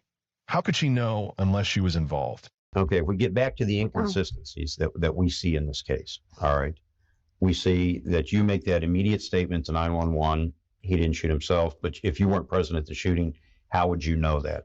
You say there's an intruder in the house, yeah, you heard a noise is all you heard.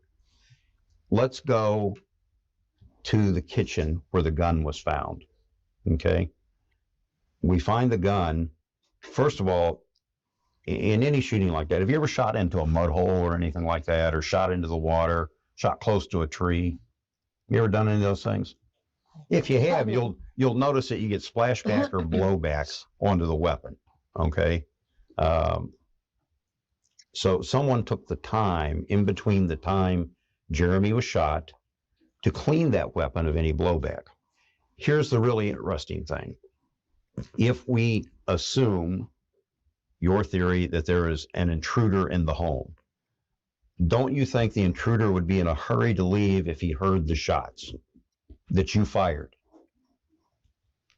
I would say, yeah. Okay, but yet this intruder who gained access to the house without setting off the door alarm, without being caught on the camera, without setting off any of the driveway alarm, without making any of the dogs bark, without being noticed by any outside sources, without forcing entry into the home, has made his way into a darkened home, has found a gun on a curio cabinet that bears only your DNA, removes a gun from a holster. Aw, shucks. That girl, Vic, just gifted 5 members to the community, man. 5 new members are coming in. Let's see who we got. Scouser, he's going to like that. He shows up to the streams. Jimmy Z, Bandana Dan, another guy I see show up to the streams. Definitely cool. Definitely cool shit. Shout out Vic, man. Big Vic. Really appreciate the love, guys. Give her a big horn. Thank you for help sponsoring today's episode. Goes upstairs to the room where you and Jeremy typically sleep together. That person has to lean across the bed, get within 2 inches of Jeremy's head, pull the trigger, shoot him in the back of the head, taking his life instantaneously. Then, follow me here, please. Then, yes, he was shot in the back of the head. Okay, so follow me now. You see why we have the concerns we have. That person then has to leave there, decides not to search for you at all, isn't worried about you even though they're armed with a gun, goes downstairs, ostensibly knocks over a chair, but the chair is knocked over in such a manner that the robe is laying underneath it, so it wouldn't have made much noise. It would have been a cushioned fall. Takes the time to clean all the blowback off that gun, which is a considerable amount of time, and then doesn't drop it on the floor because we had BCI checked for that. They layer in probabilities. No dogs, no chimes, no alarms, no forced entry. By Bayesian logic, the simplest explanation, Julian herself, grows more persuasive. Bro, the only way you could get away with murder is if you're like a fucking serial killer. Like you're just killing random ass people in a state like that you're never in a state you don't live in. Hey, shout out Dose with the $2 super chat, man. We definitely appreciate that. Thank you for helping sponsor today's episode, Dose. That's Triple Crown work. Member, moderator, and super chatter, man. Heartbeat of the channel.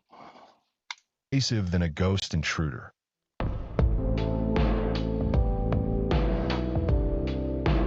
In this final interrogation, detectives systematically dismantled Julene Simcoe's intruder story. By pressing her on timelines, the clean gun paradox, and the improbability of forced entry, they exposed contradictions that undermined her credibility. Introducing the BDSM contract and the father's obituary search added motive context, linking psychological control and past trauma to potential intent. From a legal standpoint, detectives achieved three key things. They boxed her into statements that conflict with physical evidence, eliminated alternative suspects, and established opportunity within a lock. Hey, whoever called out Ohio, they was right. This was in Vermilion, Ohio. House.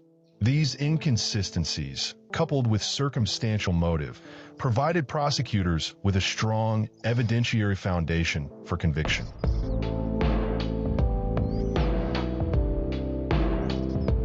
Julene Simcoe was convicted in October 2017 of aggravated murder, felonious assault, and tampering with Damn, aggravated. Hey, does Ohio got the death penalty? evidence for the 2009 killing of her husband Jeremy. The court sentenced her to 28 years to life in prison. This sentence reflects the gravity of her offenses. By setting a substantial minimum term, 28 years, the court ensures she serves a significant portion before parole eligibility, with no guarantee of release if deemed unrehabilitated. Legally, this sentencing underscores the seriousness with which the justice system views premeditated domestic homicide, especially when coupled with staging, misleading evidence, and efforts to obstruct the investigation.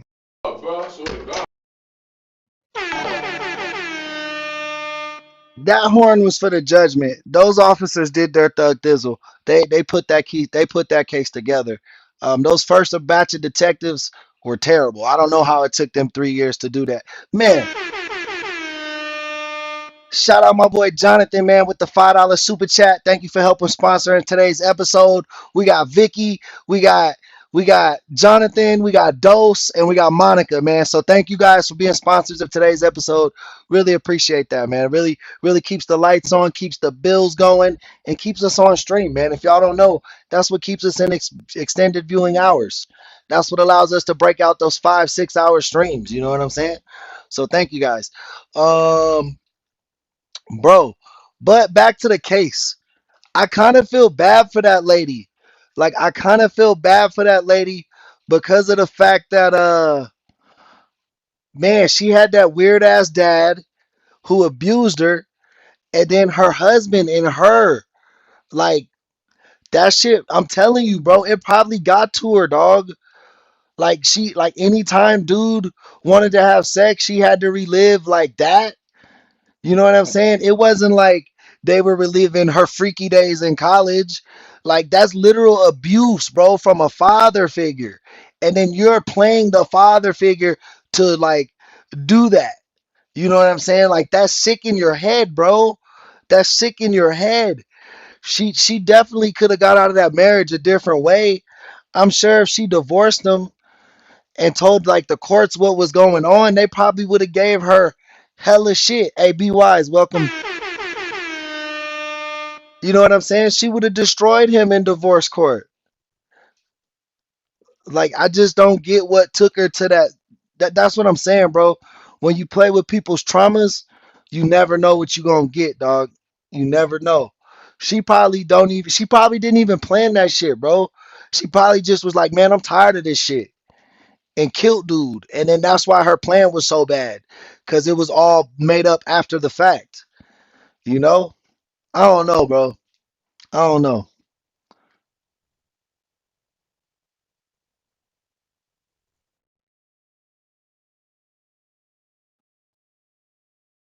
For real, Kelly. She should have left them years ago, bro. Bro. Nigga got a jet on the way. Bro. Actually, before we get into this case, let me take a smoke break real quick. I got cigarettes today, so I got to step out the office to smoke. Um, Give me 1 sec. We'll be right back in like 2-3 minutes.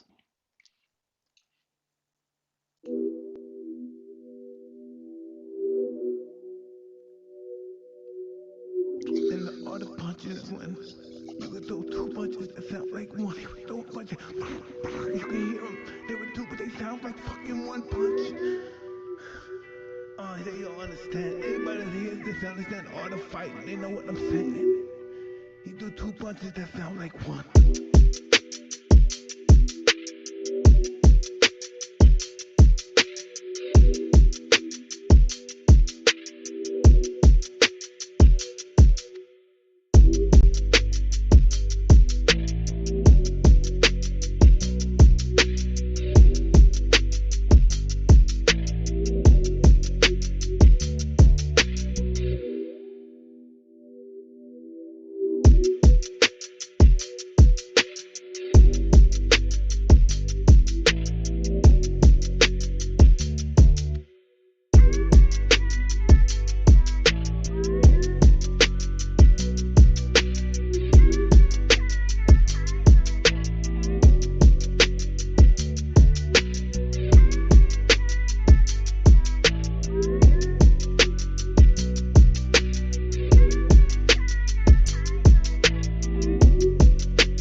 Now those days are gone, it's empty, I'm nothing. I'm working on being the art of humbleness. Can you believe in me? That's the reason why I'm crying, because I'm not that person no more. And I miss him. Because sometimes I feel like a bitch. Because I don't want that person to come out, because if he comes out, hell is coming with him. And it's not funny at all.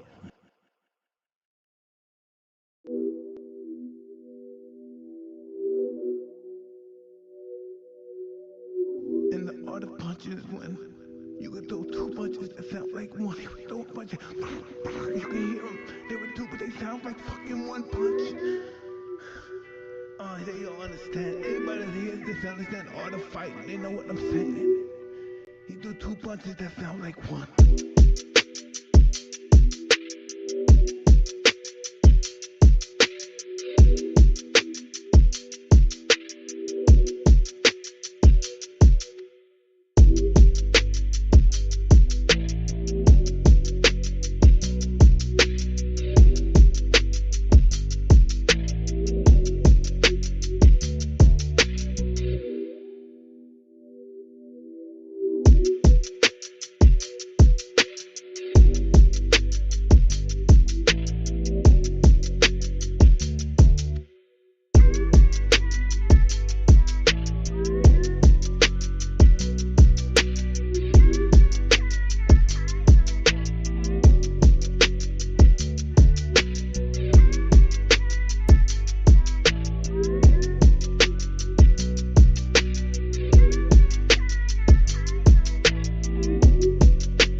crying because I'm not that person no more.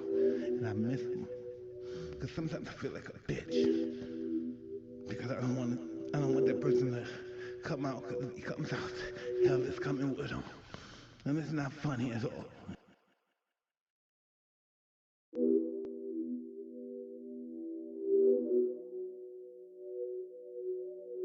And the art of punches is when you can throw two punches that sound like one. You can throw a punch, you can hear them. There were two, but they sound like fucking one punch. They all understand. Anybody that hears this understand art of fighting. They know what I'm saying. He do two punches that sound like one.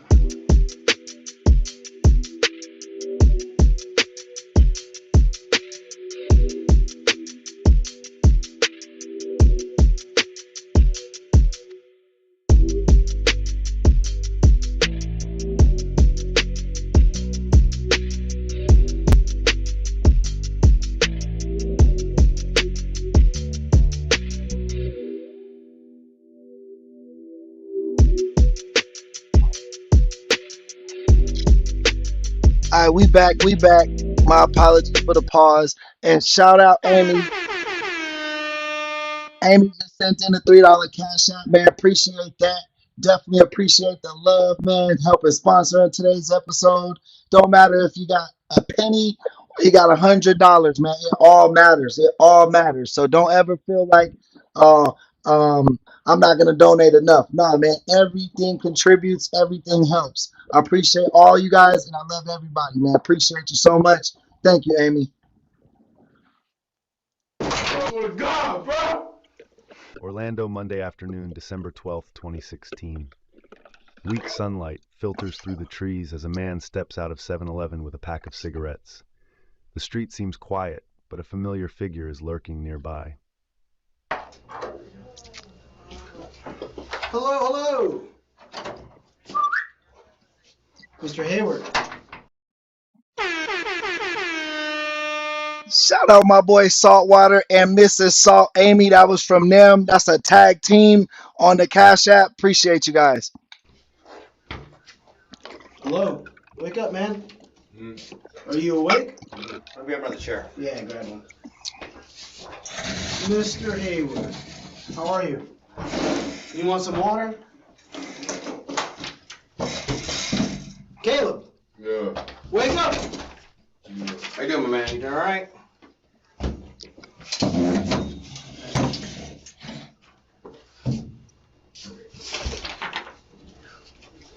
Caleb. All right, let me start it over. Let's see his wig out. God, bro. Nigga got a jet on I want to see him crash out again. the way. Bro. Oh, God, bro. Orlando, Monday afternoon, December 12th, 2016. Weak sunlight filters through the trees as a man steps out of 7-Eleven with a pack of cigarettes. The street seems quiet, but a familiar figure is lurking nearby. Hello. Mr. Hayward. Hello. Wake up, man. Are you awake? I'll grab another chair. Yeah, grab one. Mr. Hayward. Dead boy Jonathan just gifted 5 members to the chat. JB2 got one. Jared got one. He be in the chat, man. So that's cool. I like when we see people who be in the live streams actually get them, man. That's really cool. Thank you so much, Jonathan, man. That's a big contribution to the channel today. We've gained 10 members this episode. So shout out to Jonathan and shout out to Vicky, man. Y'all did y'all thug thizzle on that. Thank you so much. Love you guys. Hayward. How are you? You want some water? Caleb. Yeah. Wake up. How you doing, my man? You doing all right?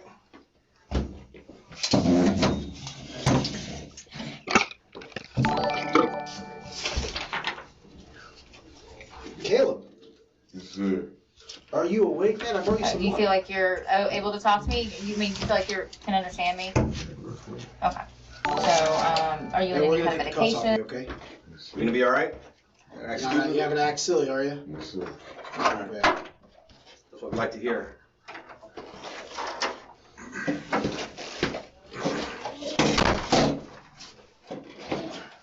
All right, Caleb, stand up for me. Gotta stand up. Face the corner. Yeah, come on this way. Face the corner. So get the far side.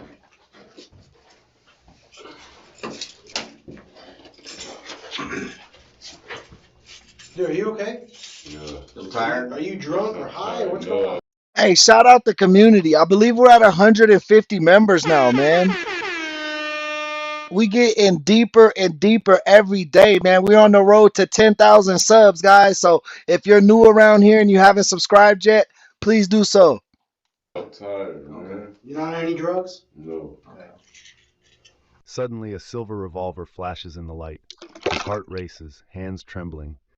Wallet and phone are snatched. A bullet strikes his hip, and the shooter disappears, leaving shock and pain behind.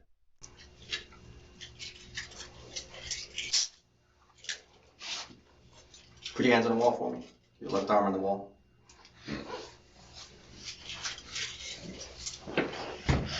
No, Jonathan, that reminds me of that song. What was that rock and roll band? Wake up! Take up! Wake up! That shit. What was that song, bro? All right, man. Take a seat. Here we go. So listen, my name is Detective Crudo. I'm with the Orlando Police Department. This is a buddy of mine. Detective Javier. Hey, first name's Adam. What's your name? Caleb. Caleb, what's your last name? Hayward. You gotta speak up, cool. Hayward. Hayward. Is it Hayward? Yeah, Hayward. And what's your date of birth? Yeah, System of the Down. I think, or was it Papa Roach?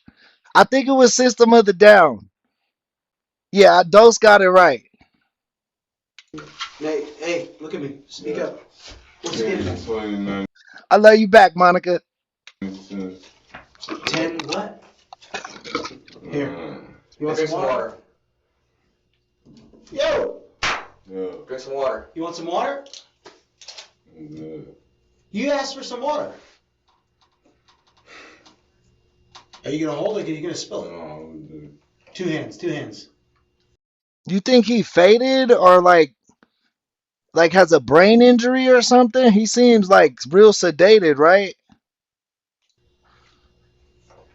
Just have a drink, dude. It might make you feel better.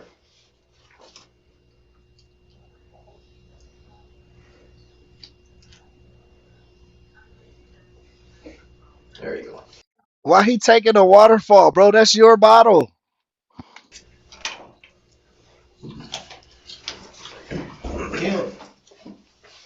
Caleb, look at me. Yeah.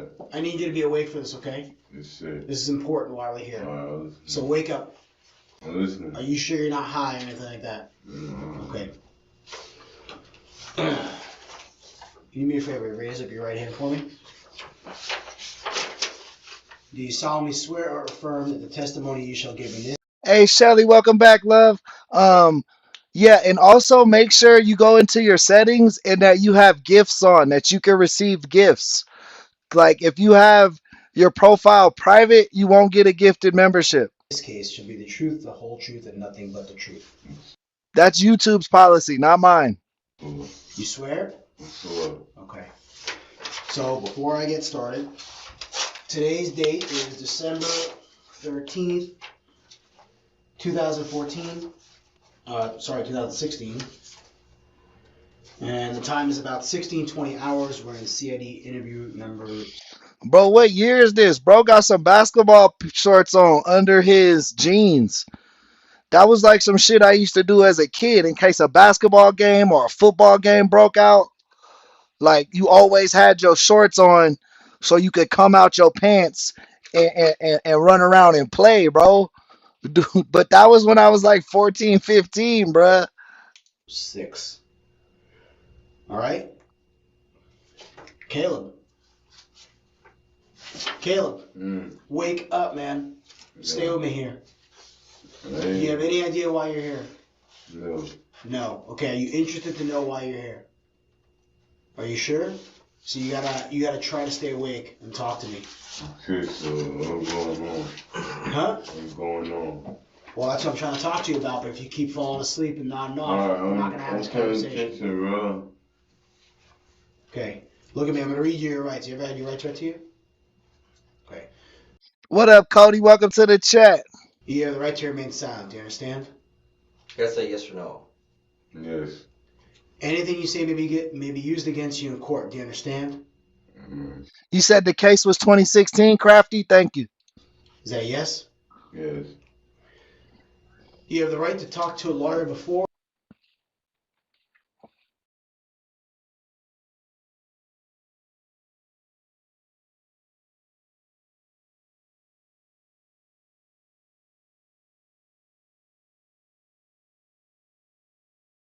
And during questioning. Do you understand? Caleb Hayward, 19, quickly becomes the prime suspect. Just a week earlier, he had used the same silver revolver to break into a home. The detective's eyes scrutinize every detail, leaving nothing unchecked. Caleb, do you understand? Hey, appreciate that living life. Caleb.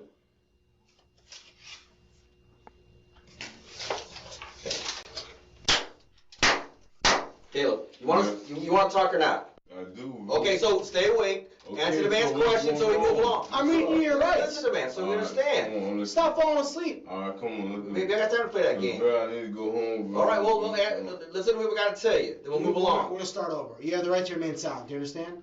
Gotta say yes or no. You gotta speak up so we know you understand. Yes, sir. Okay. Anything you say may be used against you in court. Do you understand? Yes, sir.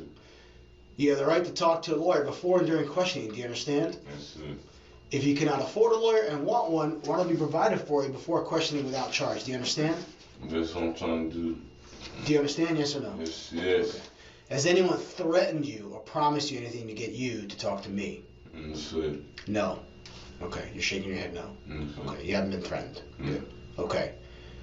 So you have no idea why we're here at all. So tell me about how do you end up here today? Because you didn't drive down here. You were in handcuffs, right? Because my mom did drop me off. My aunt still over there. But how did you come across to come into contact with some officers? Like, tell me about what happened. Oh, cuz I thought they called on the two that they went down already and got. Oh my God, bro. I cannot understand a word this man is saying. And I'm usually really good at like interpreting people who have weird ways of talking because I don't talk very clear myself. I mumble a lot myself. So usually I can understand mumblers. But this dude, I don't know where his sentence starts or ends. I thought they called up. I thought they called.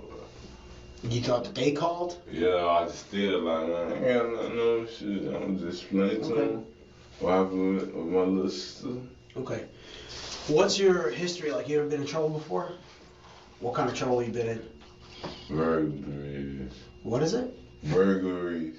Burglaries? Okay. Did you ever go to prison or what are we talking? Yeah, I did go to prison. Not for that, I was in prison for robbery with a firearm. What did you say? You gotta speak I was in clear. prison for robbery with a firearm. You were principal? I went to prison for robbery with a firearm. Robbery with a firearm. Tell me about that case. What was the story there? They dropped it because it wasn't me. But you went to prison, so they didn't drop it if you went to prison. I was in prison for that. So what'd you go to prison for? I was in prison basically just to get off probation type shit. But you're on probation for it? I'm not on probation. Okay. When did you get out of prison? He said he got out on probation, but then he went back to jail because he didn't want to serve probation. October. October? So it's been like, I don't remember, about 2 months? Yeah. I be saying that shit all the time, bro. Like I would just do my time, bro. Like let's say I did some dumb shit, right? And I got 3 to 5 years. And they was like, yo, you could do 3 to 5 or you could do 10 years of probation. I would just do the 3 to 5, bro. Cause they gonna catch your ass something. They gonna catch you doing some shit. You gonna make a mistake. You a human, bro. You gonna have a speeding ticket. You gonna smoke some weed. You gonna be around somebody you're not supposed to be around. Like, there's too many variables to go back to jail at that point. I would just want to pay my debt to society, then just be free when I'm outside. Okay. What part of town have you been staying at? On December 13th, 2016, around 4 p.m., Caleb enters the interrogation room, exhausted and barely awake. Detectives patiently offer water and explain his rights, applying pressure while keeping control of the room. To me? Yeah. You gotta speak clear. clear. Bro, I just got kicked out, bro. You want some more water? I never even had no water. No, I'm asking if you want. That's your water. I'm good. Okay. Listen, man, we're gonna cut to the chase because I don't know if you're tired or what's going on with you, B. You seem like you're almost like you don't want to be here talking to me. But where were you last night around 10 o'clock? 10 o'clock. I was at my uncle's house. Your uncle's house? Yeah. Okay. That's crazy, Jonathan. And where's your uncle's house? Uncle? He's still over there by the Britneys. Once across from the Britneys. Across from the Britneys? Not across from the bridge, but across from the area. Oh, okay. Where'd you go when you left? I stayed there all night, bro. All right, well, that's not. We have some information to the contrary to that. What, sir? I'm going to show you some other. Let me show you some pictures.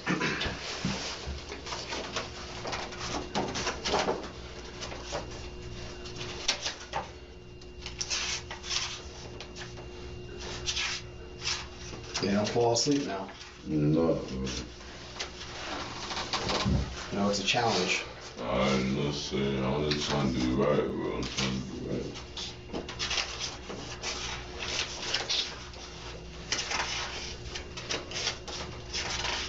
Yeah. You recognize this? It's a Facebook page. Snap Life True.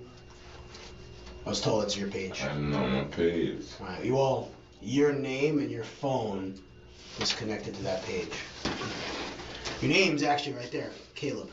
Yeah, Jonathan, I do. Join our Discord group, and then we have a submission. I have a room for submissions. There's a chat room in there where you guys can post videos you want to see me review and us talk about as a community. Last night we actually just did Dose. We led with her submission video last night. Hey, Jessica, what's going on, man? Welcome to the chat.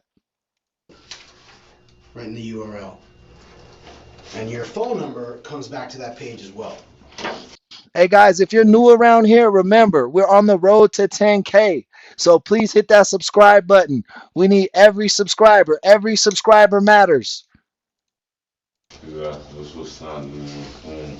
What's that? No, that's what's signed in on my phone. That's on my page. On my cousin page. Well, it's connected to you, so I don't have to tell you there, buddy. I don't know what to tell you. I know okay. Everybody around me, they stay be using. Okay.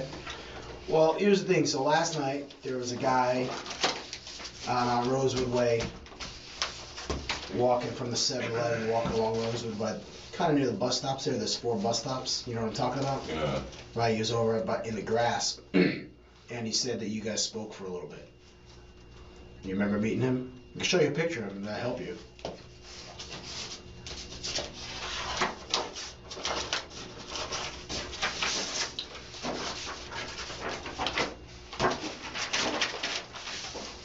Questions about his residence, social connections, criminal history, and social media accounts are asked. Caleb struggles to stay alert, eyes half closed, hands shaking. Every word and gesture is carefully recorded, tension thick in the air.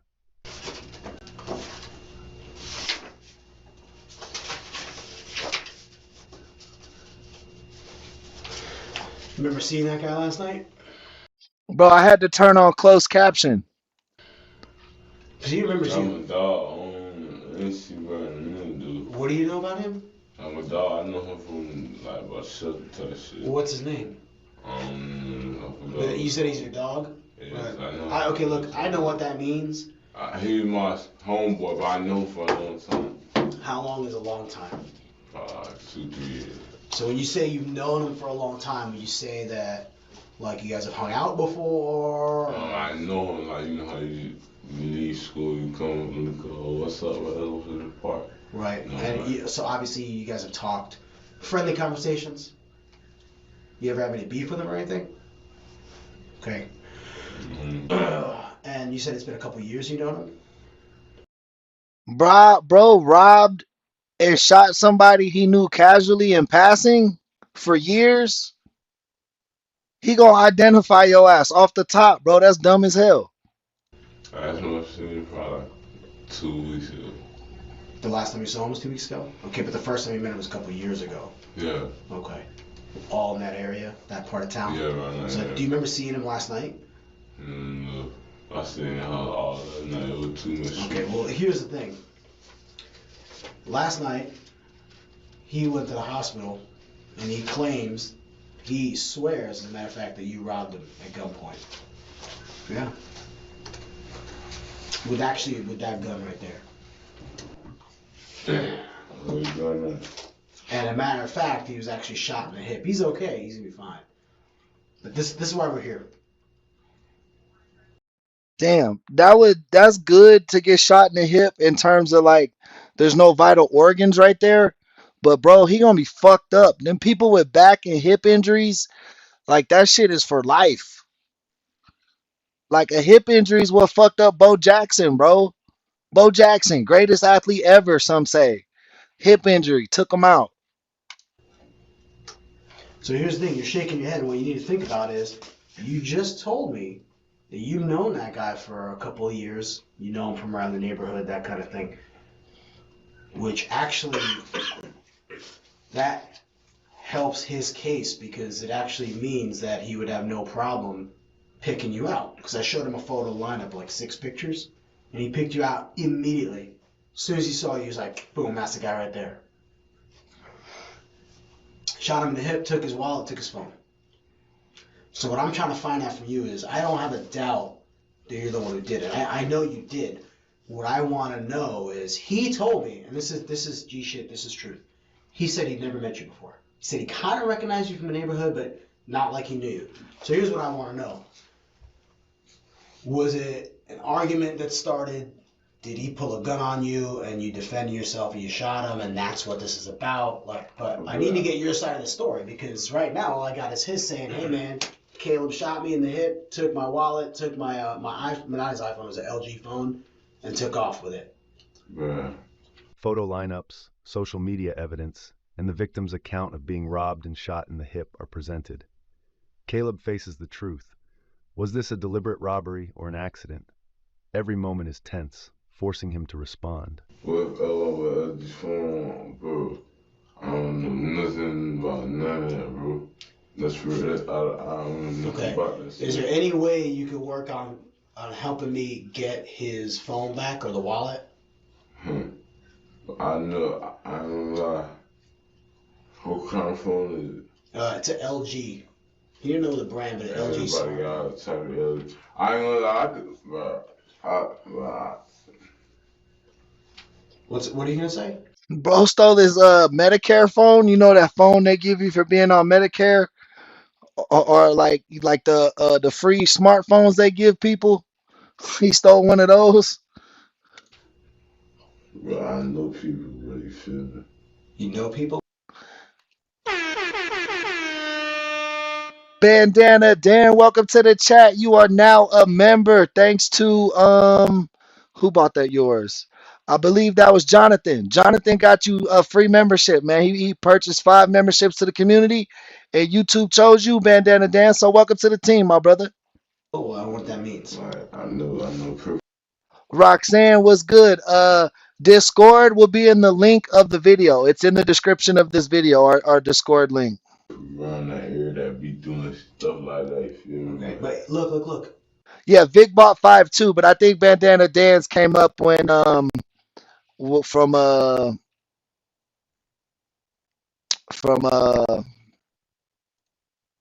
Jonathan. So he said it was you, not other people. Yeah. So why? I mean, let me answer this question. Why did he pick you out? You know what happened? That's the same reason I went on the road the first time. I got picked up by the line. I got picked up the line up. It wasn't me that dropped the charge. Okay, but in this case, this isn't the only case while we're here. But you just told me, you just said on the record. Yeah, I know. Hold on, let me finish.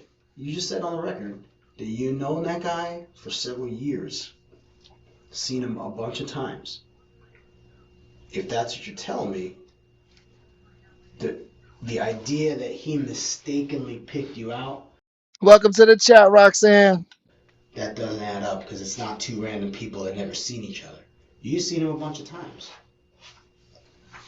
I've been working with my friend Joel here for years, 12 years now. If Joel robbed me, I'd know who it was right away. There's no doubt in my mind because we know each other. So just like you and this guy, his name is Terrell. You and Terrell know of each other for several years. This is your words. You said it. I didn't say it. Don't sit here and try to tell me you don't know nothing about nothing. This is your one opportunity you're going to have to tell me your side of the case. What I think happened, maybe there was some sort of argument, a disagreement. Maybe he also had a firearm, pulled it out. You're in fear for your life, and you're like, holy crap, this guy's going to kill me. You do, you look away, you shoot him because you hit him in the hip. He actually wasn't even admitted to the hospital. He went, he got treated, and they released him that same night.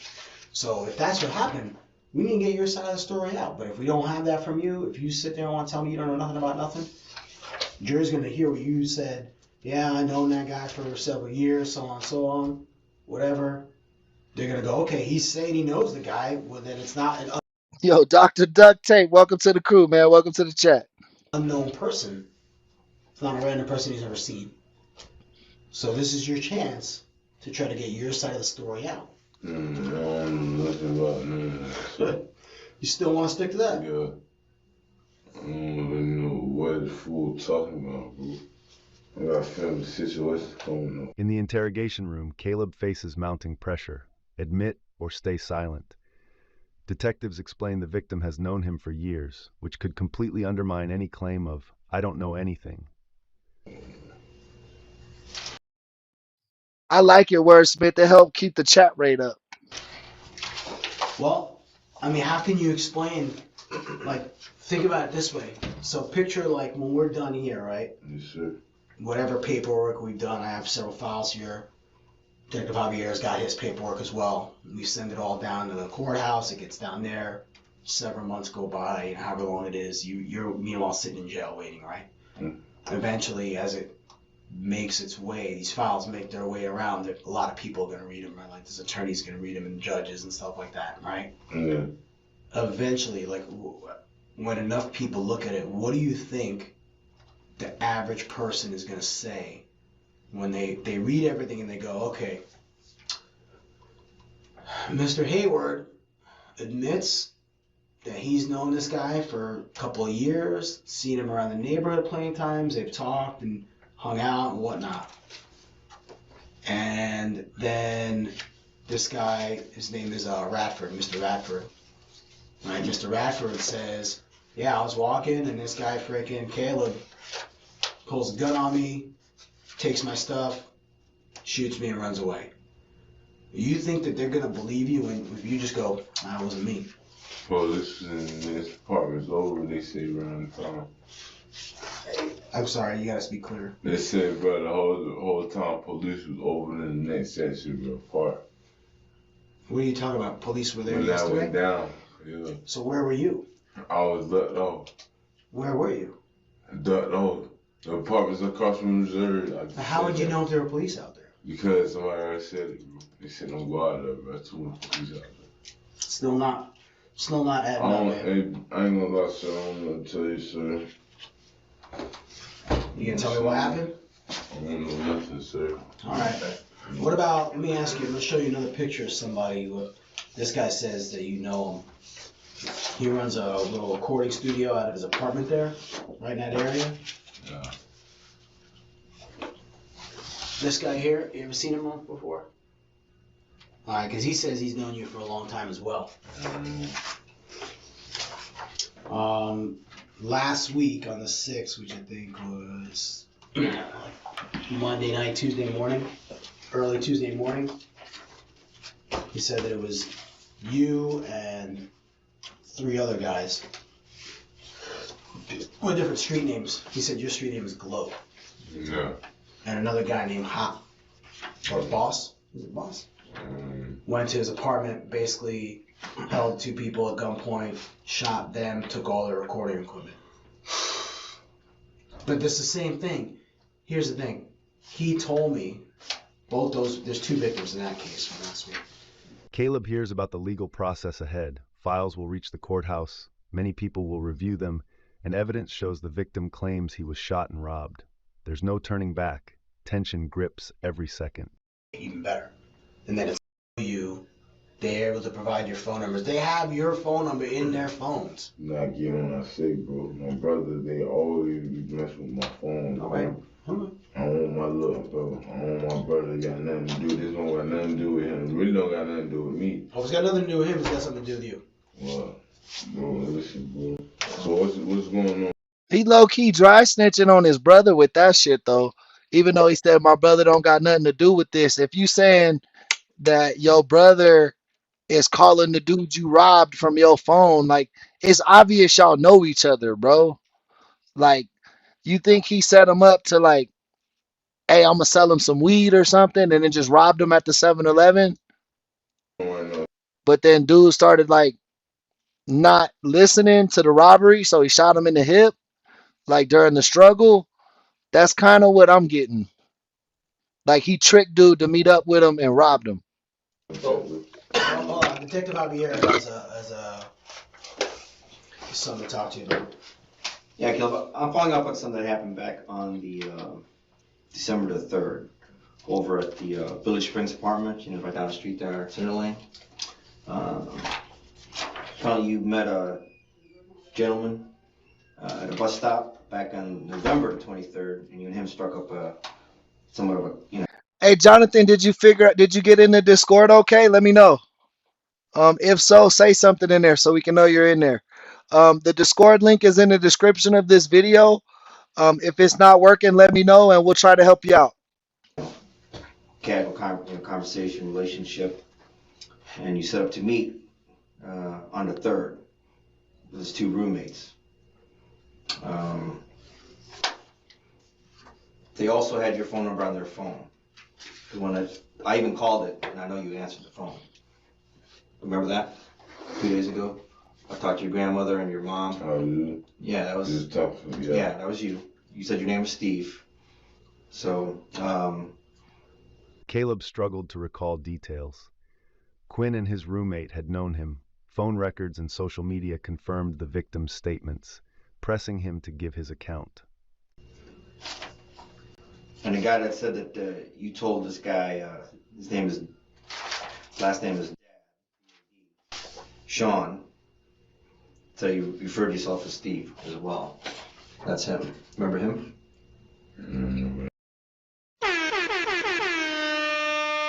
That girl Misty just jumped up in the chat, y'all. Show her some love. No, he remembers you. So him and his roommate, so you met up and went to his apartment. You were late, and Sean said that he just went to sleep, and when his roommates came back from work, you were waiting outside, and you let him inside the apartment. And that's when everything happened. Well, all this proof at? What's that? Where all the proof at, bro? What, that they said it was you and your phone number? Yeah. The phone number? Alright. I'm just asking you what happened. I mean, there's something more to the story that happened between you and Sean and the roommates, or something that he... Listen, sir. My older brother is homosexual. He got a whole bunch of friends. They boost. They sell clothes. So I might know one of them. Who's your brother? Hold on. Is it Jamal? Yes. Who's you know a guy named Mustafa? Is that uncle or? Yes, why? Who is he? That's my uncle. Okay. Jamal, can you spell his, is it Hayward? No. Or acquainted, right? So there could be a million different reasons why they might do it. Sure. They're saying that they're acquainted with you, and they're both able to provide your phone number. And then I go on to Metro PCS on their website, and they tell me that the phone in fact belongs to you. Then I put it in Facebook, and it comes up to your Facebook account with pictures of you on there. So then when I show them, when I figure out who you are, right? Because Metro PCS has Caleb Hayward, your date of birth, right? I see the name Caleb up here, comes back to this picture, looks like your picture on your DL and stuff like that. I know I'm looking at the right guy. I'm looking at the same person, right? It's all Caleb Hayward. I bring in pictures of Caleb Hayward. They go, yeah, dude, how'd you do it? They were like, holy shit, how'd you find out that's the guy? So, well, that's what we do. So my point is this. You got to understand, from your perspective, dude, you're in a sinking ship right now. Shout out that girl Misty Brown with the $10 super chat, man. Thank you so much, Misty. Appreciate the love. Show her some love, guys. Shower her with love. We love when the members are out here also contributing in terms of super chat. You guys are the heartbeat of this channel. The reason we're able to do this. Thank you for help paying the bills and keeping the lights on here, Misty. Thank you so much. I hope you had a great day at work. This is I promise you, this is your only chance to try to mitigate some of this damage that's happening. How can that happen? I'm going to explain it to you. Just like in the first one where I tell you, self-defense. Sure. Cool. These other cases, right? Home invasion, this other thing here. If it involves something else, like there was an argument, like I'm going to give you my story. I was waiting for you to say it. Like you got an argument with this guy. I'm just going to leave it here for now. I'm not sure how old he is. If I had to guess, I would say early 20s though. I'm gonna give you. Okay, I'm just gonna leave it there. That's all. I'm gonna give you the scenario. It's so funny because I don't know who the fuck that is. Listen, I'm gonna give you the scenario. Detectives explained a possible scenario at Quinn's house. Caleb might have gone to collect the debt. Confusion arose about who did what, stressing the need for honesty.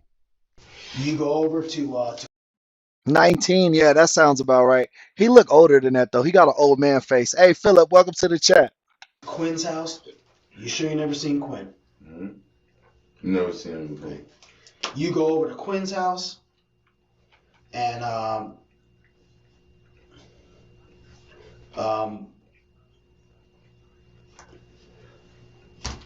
say Quinn owes you money, gambling or whatever, and Quinn don't want to pay up. He's basically like, oh, fuck you, because Quinn's a little bit older. So I could see him being like, you know what, man, fuck that. Caleb's like a little kid. Fuck him. Yeah. He 19. He ain't growing. He young cat. He don't know better. Let's tell him to go whatever. Because he thinks he's fucking. He's no G. Guy, right? No G. Right. He thinks he is. Right. He's a piece of work. That guy. Right. I could definitely see you saying, you know what, dude, fuck this guy. I'm gonna take his equipment because it's worth money. Because the equipment's worth money. Fuck this. We're taking.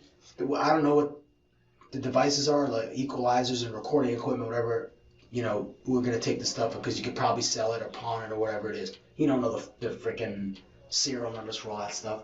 You know what I mean? So he can't go to a pawn shop and prove that's his. And if that's what it's about, and then he gets mad and tries to say you robbed him, all right, now he came to us and said that. Yo, that boy Jonathan just came in with a $10 super chat. Man, y'all don't realize how important this is to the channel, man. Thank you so much. I humbly, man, just want to say thank you. I love all you guys for contributing the way you do, and I appreciate anything you guys throw in there. So just thank you so much for keeping the lights on here and keeping our dreams alive, man. Building the greatest true crime community on YouTube, and it's happening through each and every one of you guys. Thank you so much. Who that just jumped up in the chat? Who that? Who that? Welcome back, girl. Now I come to you and say it, and you go, I don't know nothing about nothing. Well, if you know nothing about nothing, and he's saying what he's saying, his story stands. But he definitely knows who you are. You guys are definitely acquainted because they both had your phone number. And they both look at your picture. And who that came in and also helped sponsor the episode with a $20 super chat. Thank you so much. Who that? Who that? Who that dropped that super chat? You already know. Oh, yeah, that's the guy. I'm gonna tell you this, bro. A lot of people use my phone. I'm gonna keep that honest, bro. Now here's the thing. I'm not no killer, bro. No. Listen, so I'm gonna tell you something else. Say your word. Listen, I'm gonna tell you something else. So they told me that night, they said you came in there with another guy that they only know his street name of maybe let me look at it. I think it was Boss. Boss? We supposed to. You know Boss? You know street? What's Boss supposed to be? Oh, I'm trying to tell you. Give me a second, man. I gotta try to find. Hold on. Yeah, Boss. So they tell their story to the police that night was this: we're sitting here. Caleb comes over with this other guy. They know him as Boss, but you're the guy that they know the most from seeing you around and the phone numbers and all that. You're the only phone number they have. They said when Boss came in, Boss had not you. Boss had a shotgun, and Boss had a revolver. Right? Little argument goes around. So now they trying to get him to admit to the home invasion he did, where he stole the people's rapping equipment. You know he want to be a rapper too, bro. You know he need that rap stuff. He didn't go to pawn that shit, bro. He was finna build his own studio. That's my guess. He was finna build his own studio. People get basically a kind of little argument ensues, right? Victims identified Caleb and his acquaintance Boss, linking phone numbers and social media. Detectives clarified that property crimes differ from attempted murder liability. Boss is holding them at gunpoint, pistol whipping them, and hitting them with a shotgun and doing whatever to the two of them. Not you, Boss did it. Two other guys that came in that they don't know because they had their shirts pulled up. Who that just matched the 10 memberships earlier that were gifted and gifted 10 memberships of her own, y'all. Show her that love. Show her some love, man. Appreciate all you guys, man. And all these Vic got one. Shout out Vic. I'm so glad Vic got a membership because she donated 5 memberships earlier this stream. So I love it when people pay it forward and it gets paid back, man. Thank you so much, who that?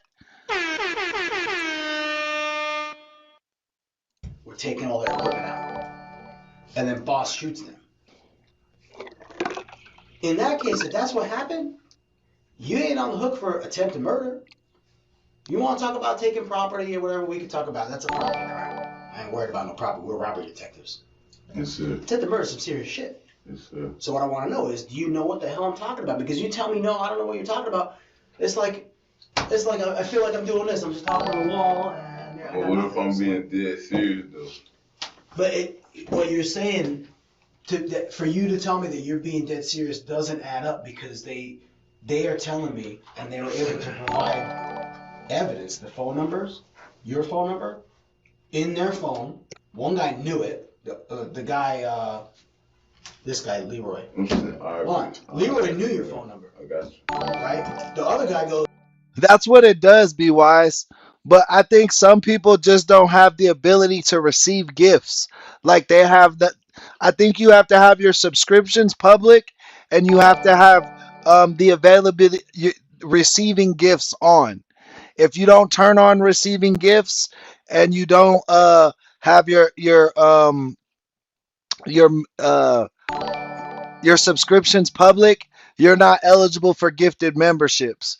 But if you have them on, it is based on how you interact with the channel. So it comes between watch hours, comments, chat, all that type of stuff.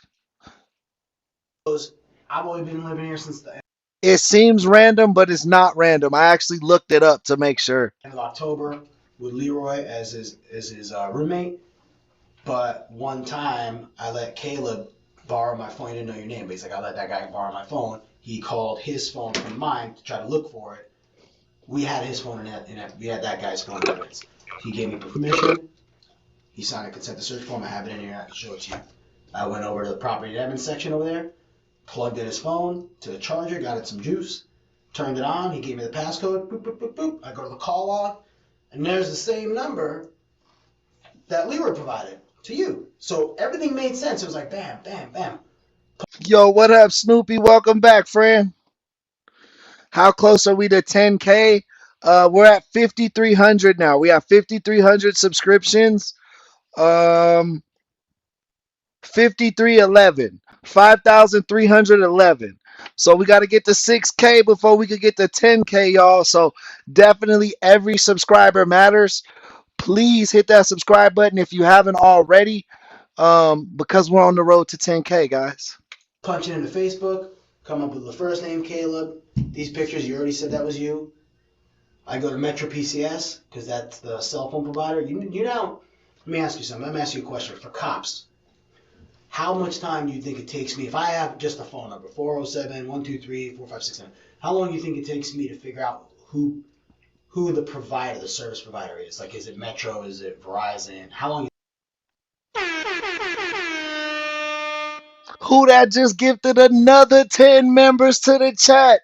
We getting close to 200 members, y'all. That's ridiculous. Shout out who that, man. Who that? Who that? Who that gonna get that chat? Who that? Who that? Man, I love it. I love it. I love it. What do you think it takes me? About 30 seconds. It's that fast. We have a service for law enforcement only. It's actually like a hotline. I call it up. It's all automated. I call it up. I punch in the 10-digit number. Boop, boop, hit enter right away. Service provider for that phone is just like that. House of Horrors, welcome in. It's like instant. I got another website online, a website that also provides a similar service. You punch in, you have to sign in with your, law enforcement credentials. They verify that you're a cop, right? You go in there, you punch in the number. It gives you also the same thing, Metro Piece or the service provider, and just the basic subscriber info. Full name. 1,000 HP. She's gifted 20 this session. She had 10 gifted 10 gifts. She's gifted 20 members this episode, man. Shout out who that? MVP. MVP. MVP. And the date of birth.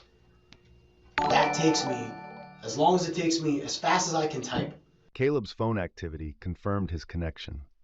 Detectives demonstrated how quickly subscriber info can be verified. Evidence aligned with victim statements, reinforcing accountability.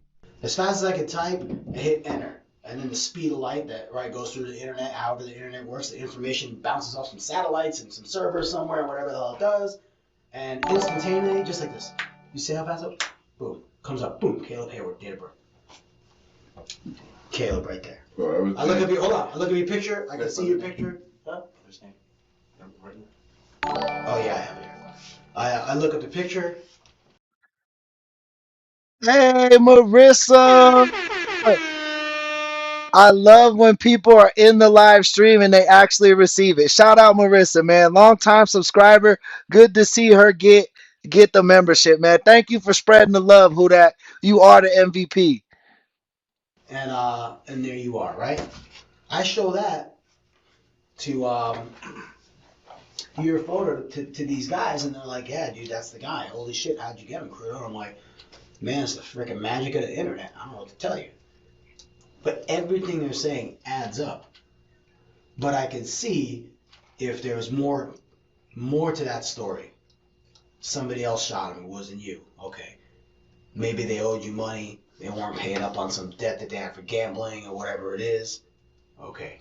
I get it. Taking their property was like taking payment for something they owed you. Maybe they stole from you. I don't know. Maybe they jacked you one time and you're like, fuck that. I know where these guys live. I'm going to come get my shit back. But if it's one of these things or all these things or a combination, you got to tell me. I can't, when you sit here and go, I don't know nothing, you're not telling me that okay, I got nothing. Serious, bro. I just told you what happened with this first one. I don't got nothing. I don't know nothing about the other one. I'm dead serious. All right, man. Well, Detective Javier, you got anything else? Anything else you want to tell me about that one? About your brother? Because I called you and you said your name was Steve. So why would you want to use Steve? You just nervous? Yeah, bro. Yes, bro. Okay. A lot of shit going on, bro. I just lost it, bro. Well, all you do is talk to me on the phone. I mean, bro, I was going to, bro. I lost my phone the same day. So now he's saying he lost his phone on the same day the robbery happened. So that couldn't have been him that called the dude. So yeah, he basically set dude up to rob him. That's what I'm getting. So what's going on? Y'all just tell me what's going on. Well, for now, you do have the warrants. You're gonna be going to jail, and I gotta do more follow up with the guy from last night and these other guys. I gotta show pictures of before line up with you with these other. So why don't we gonna tell him come over here and come get you, bro? Cool. The officer. Yeah, we got. Hey, he's over here. He's in another room. So how long gonna take him? No, a couple minutes. So I just take a seat. We'll walk out there. We'll tell him you're good to go. You just finish drinking your water because I know you're thirsty. What charges am I going in for right now? Right now you got the warrant, but I'll be honest. Once we go talk to these other people, like you talk to his guy again, if he points at you for that other thing that he was asking you about. Warrant? What you mean warrant? I said, what you mean by warrant? The warrant that I showed you. Subpoena? No, the warrant that you. Hey guys, if you're new around here and you haven't subscribed yet, please do so. I know most of the people in the chat are already subscribed, so thank you for being part of the team. Appreciate all you guys. We just showed you. That's the warrant. For the attempted murder and shit? Yeah. Right. All right.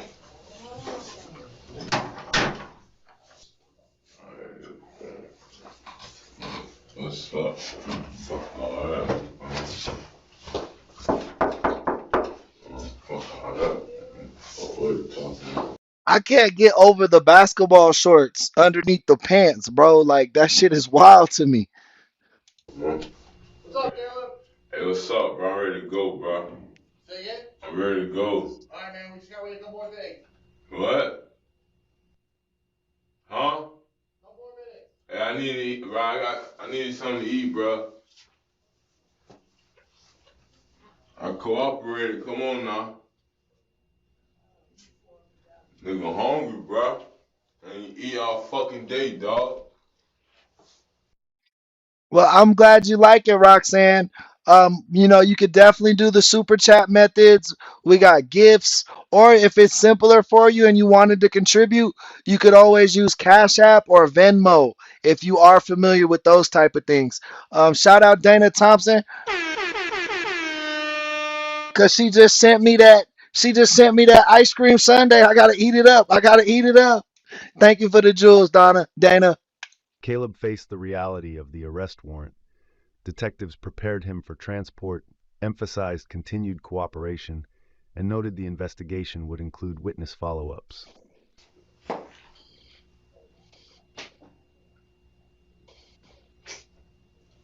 Bro, I swear to God. Bro. Bro. Telling you, bro. Y'all gonna have to come to this bitch and do something, bro.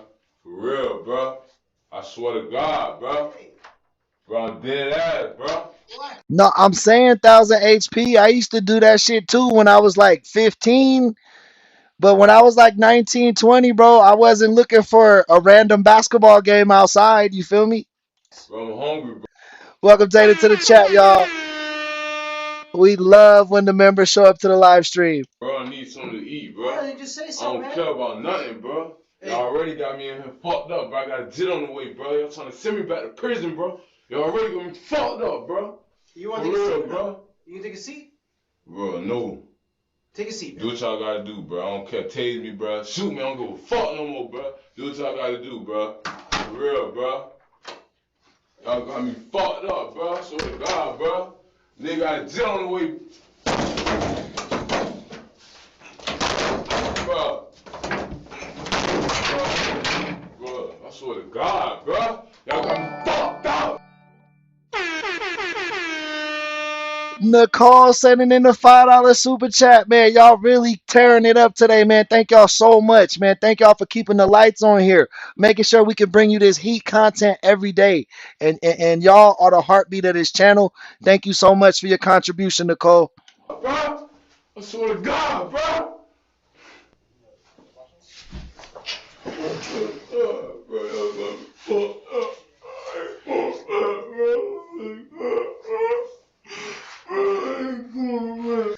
Hold up, bruh. Hold up.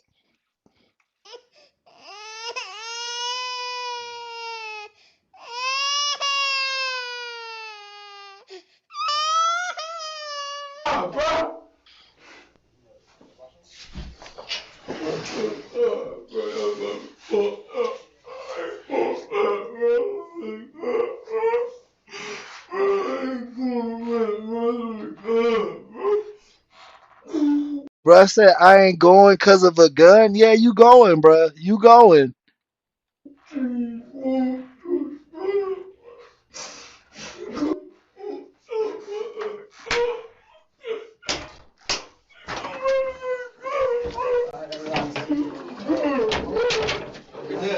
Don't resist.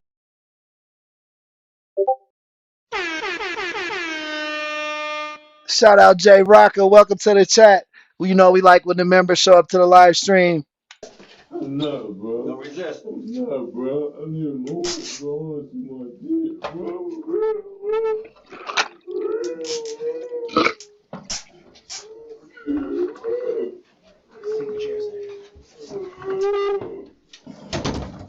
I'm scared, bro. I'm scared, bro. I just fucking talk, bro. I'm sure that is broke, bro.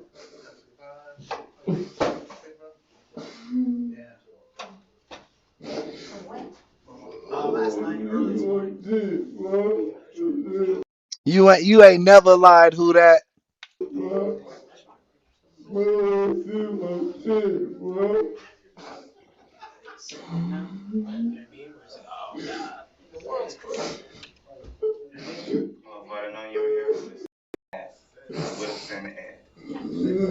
Don't do that to me, dude. You don't like me? I like you.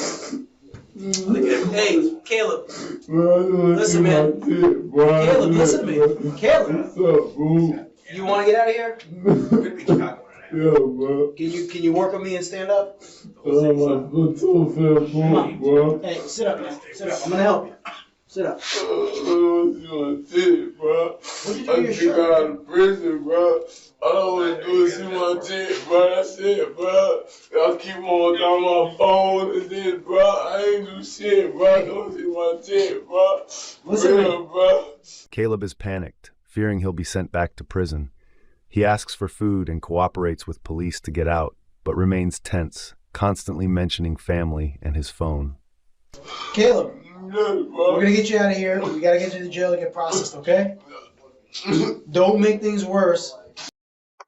Yeah, low key. If you in jail right there, if they got you in custody like that, it would be better not to go to prison when they because you're not gonna eat in jail, bro. You're not gonna get to eat until it's time to eat. So you should be chill, get your meal, and then let them take you to jail. Cause they already got the evidence that's gonna put you there. By acting up. Bro, I don't want to see my dick, bro. Bro, I don't want to see my dick, bro. For real, bro. Listen, do you mind if we take some pictures of you? Bro, go ahead, bro. I don't care, bro. Sit down, bro. Okay, you can sit down. You can sit down. Bro. I don't understand, bro. I don't understand, bro. Do you think they gotta take the pictures so they can prove like they didn't beat them or torture them or do nothing weird? You know what I mean? Bro, what's his first name? Caleb? Caleb. C-A-L-E-B? Yeah. Last name? Hayward, H-E-Y-W-A-R-D. I got all the case information. Okay. We'll make it you and Okay. What's your ID number? What I taking pictures for, bro? 14391. Y'all laughing, bro. Shit ain't funny, bro. I'm not laughing, I'm talking. I'm sitting here. We're trying to get you out of here, man. You don't understand, bro. Honestly, bro, he robbed somebody for a Metro PCS phone in their wallet. How much money do people really keep in their wallets nowadays? Like 10, 20 bucks, bro? Like, you shot dude in the hip and did all that to him. Now you want to cry like this, bro? That shit's crazy to me. Like, at least if you gonna be about that shit, if you gonna go out there hurting people and doing all this crazy shit, why are you crying to the police, bro? Just take that shit on the chin. I got caught. Fuck it. I'm going to jail. That's the life you live. You know the consequences. Man, nigga just did like 3 years, bro. I got jail, I didn't know about, bro. I'm finna be through, bro. You have a son? Oh, no, yeah, bro. Is that what you're telling me? Bro, me being in here, bro, that's gonna fuck everything up, bro. It's cause she told me, bro, once you go back in, bro, it's done when you never see your kid again, bro. Bro, y'all don't care about that though, bro. All y'all care about, bro, locking niggas up, bro. For real, bro. That's all y'all care about, bro. Y'all keep talking about the phone, bro. What gun do y'all got, bro? Yeah, bro, I'm gonna tell you straight up. Like, I'm not no like criminal or like I'm not hard. I'm not a good fighter. Like, I'm not tough. I'm not a thug. I'm not a gangster. But like, I have never in my life, not one time, cried to the police, bro. Ever, bro. One time, me and my friend, I was like 19, bro. We and my friend got pulled over. We had weed and we had weed. We didn't even have weed. I just had a pipe. I just had a pipe on me. We had just got done smoking weed, and I had a pipe. We were using his girlfriend's car, bro. Basically, we was just hotboxing, driving around. We ran out of weed, so we was about to go back to his girlfriend's house. We get pulled over right before we go into the apartments, right? We both get pulled over, bro. They both take us out the car, sit us on the curb. Like I stuffed that shit in the chair, like hoping they won't find it. Cause mind you, this like 2008, so weed is still illegal as fuck in Las Vegas, and then whatever. So they don't find no weed because we smoked it all. You know what I'm saying? And then they find the pipe, and then the cops like, whose pipe is it? Are y'all both going to jail? I said, fuck it, it's my pipe. Like, I didn't want them to tow my friend's girlfriend's car. And, like, I didn't want him to have to, like, deal with all that shit. You know what I mean? That was, like, one of my real dogs. Like, one of my real friends I had in life. I wish he was still around, bro. But life just made us not, like, be around each other no more. Not, like, in a negative sense. Just that, like, his family had moved. And I don't know his phone number, bro. Like, I don't know his phone number. I've had the same phone number for years. So I'm assuming he just lost my number eventually, but whatever. His name was Philly, bro. One of my best friends I ever met, bro. One of the most loyal guys I ever met. One of the only real friends I met after the age of 18, bro. Like, I could probably count that on one hand. And I was like, fuck it, it's my pipe, bro. And I just went to jail, bro. And like the cops they took me to some side office and was like, where do you buy weed from? Like, just asking me all these stupid ass questions, bro. And then I just said, fuck it, man. Take me to jail, bro. Like, I really don't have shit to say to you. Like, that's really what happened. And then I got out of jail in like 10 hours and I was OR'd out. And what's fucked up is I didn't even get a weed charge, bro. That cop gave me a paraphernalia charge. So, like, that shit always stayed on my record. Like, all my other tickets for weed and shit went away. Like, all my arrests for having marijuana or public smoking, shit like that. All that shit went away when they made weed legal in Nevada. But that paraphernalia charge always stuck because it wasn't a weed charge. He put it as a paraphernalia, like I had narcotics, bruh. Man, fuck that cop. But there's been a few times where, like, the cops tried to threaten me with jail, and I'm just like, bro, fuck it. Like, fuck it. There's another story I wish I could tell, but I can't tell it. But, you know what I'm saying? But, yeah, bro, like, it's crazy. Like, I'm not even built like that, bro. Like, if somebody tried to rob me, I would give my shit up, bro. But I will never be a bitch in front of the police, dog. Ever. Because all they going to do is go home and make fun of you. They going to be in the lunchroom telling jokes. They going to play this film like how this big bad thug is crying on the floor and shit, bro. Like, it don't make sense to me, dog. I want to come out of prison, bro, and go out bad prison, bro. What money do I got on me, bro, for any of this shit that happened, bro? All I want to do is see my tip, bro.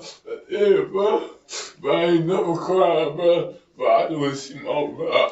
But it's going to fuck me up for seeing my tip, bro. Hey, why were you throwing stuff around me? Cause, bro, think about my tip, bro. You sit up, man. We're going to take pictures of you, then we'll get you out of here. Okay? Bro, what you taking pictures for, bro? We have to document that we talked to you that you were in here. What you're wearing today, I don't want to take your clothes. Alright, bro. Help me. You want me to take your clothes and leave you butt naked? Nah, bro. Help me Okay, up, then. bro. So let's just get some pictures. Alright, and we're bro. done. Help me up, bro. Alright, chill out, man. No, the right way. Chill out. Y'all ain't hearing me, though, bro. I'm in here talking to you. No, I'm not. Y'all not hearing me, bro. This right here, bro, gonna fuck everything up, bro. It's crazy, bro. Cause, bro, I let everybody, a little bunch of niggas use my phone, bro. You got it. He thinks about his child, expressing frustration at not having family nearby. Caleb agrees to cooperate for photos while keeping his clothes, hoping to get out of jail as quickly as possible. No fuck shit like that, bro. Don't hold it like that, bro. I ain't bro live like that, bro. I'ma fight before anything, bro. Bro. No, I don't know what the fuck they talking about, bro. What's going on, bro? I know it, bro. I wanna see my kid, bro. For real, bro. I know I'm 19, bro. But my daddy wasn't there for me, bro. You feel me, bro? Fuck all that crying shit, bro. My daddy wasn't there for me, bro. And I want to be there for my kid, bro. How old's your kid? Bro, 2, bro. 2? What's his name? I don't know, bro. She not trying to let me see her, bro. I told her thing she don't want. So you want to be there for your kids, but you don't know your kids' names, and you out here robbing other petty criminals, bro. That's fucking crazy. You out here robbing poor people, bro. You robbing people in your same neighborhood, bro. You robbing people that look just like you, bro. That's crazy to me, bro. Like they trying to get it out the mud just like you, bro, and you gonna try to take what little shit they got. Want to see me like this, bro. What part of town they live in? Kissimmee, bro. Around Lehigh Street, bro. It's not like local. Hey, can you do me a favor? Can you sit with your back on that wall there? We gotta get these pictures. Take a picture of me while I'm crying, bro. Listen to me. The reason is. I'm saying that you're gonna take a picture while I'm crying. Caleb, hear me out. Here's the deal. Here's the deal. I gotta document what you're wearing right now. No, I got 2 ways to do that. I can just take all your clothes, and I give you a gown made of paper.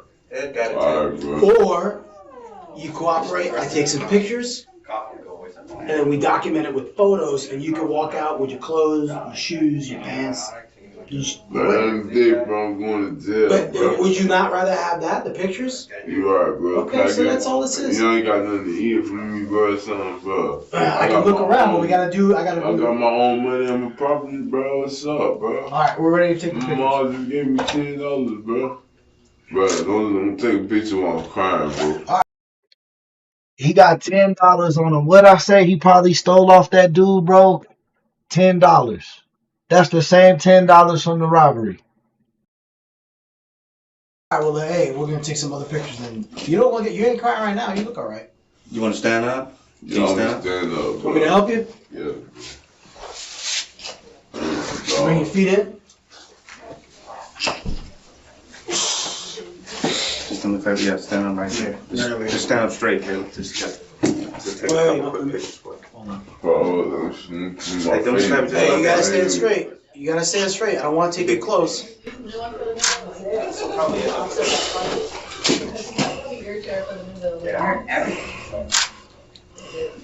Just look straight ahead for me. Just look straight ahead for me. No, yeah, just stand right here. Look straight ahead. Yeah, you look over here.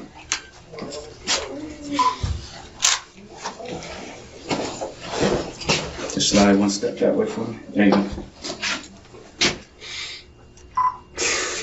Caleb, look straight ahead. Okay, appreciate you. Thank you. All right, Caleb. I'll give you a second. We'll get him out. Okay. Caleb, hang on 1 minute.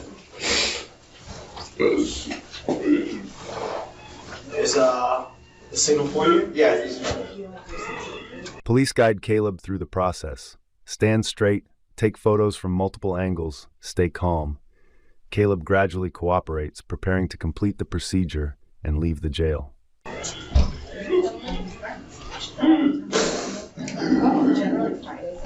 We're ready to go. I need something to wipe my face with, bro. second. Thornton, you got the rest of his bag? Yeah, that's all set.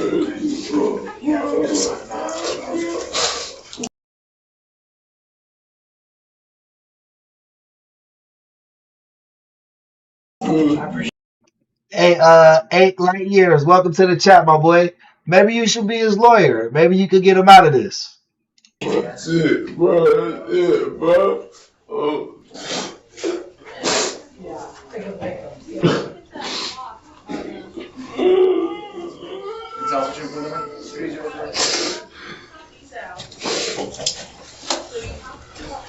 Come on, man, let's go. At the end, Caleb stands straight, calmer now. Yes, yes. Police complete the processing, and he is taken back to the holding cell awaiting trial. The sentence is announced. Caleb must serve 10 years for home invasion and aggravated assault, but he avoids life imprisonment or the death penalty due to evidence of limited self-defense. All right, man. Like I said, I got no problems with you. Wait, what? Well, I don't think he should have got life anyway if he shot the guy in the hip. You know what I'm saying? But what's limited self-defense? Like, you can't start self-defense if you robbing a motherfucker. No, bro. Come on, man, let's go. At the end, Caleb stands straight, calmer now. Yes, yes. Police complete the processing, and he is taken back to the holding cell awaiting trial. The sentence is announced. Caleb must serve 10 years for home invasion and aggravated assault, but he avoids life imprisonment or the death penalty due to evidence of limited self-defense.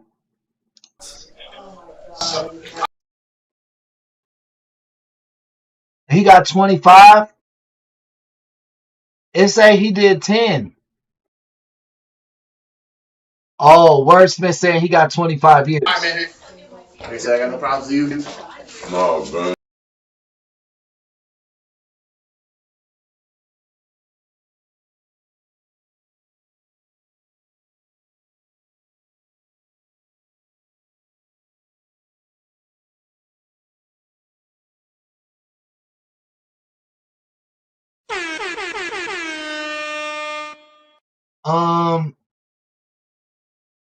Yeah, I'm okay. I'm okay with that. His victim didn't die. You know what I'm saying? He didn't harm anybody during the home invasion. I'm not saying that doing those crimes are okay. But I'm saying giving him life, if you just give every criminal life, like that kind of defeats the purpose of the fucking justice system, right? Like you do this crime, it's this much time. You do this crime, you do this much time. That's kind of how it works. So if he's got like 10 to 20 years for his crimes that he committed, I'm okay with that.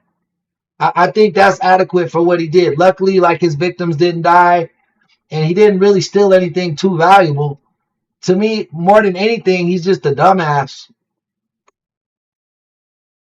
And, you know, maybe he could turn around. I used to be a dumbass, you know what I mean? But you get older and you get smarter, so maybe he could change his life, bro. You know, you can't write off everybody. No problem. I know, that's what I said. That's why I got no problem with him off there.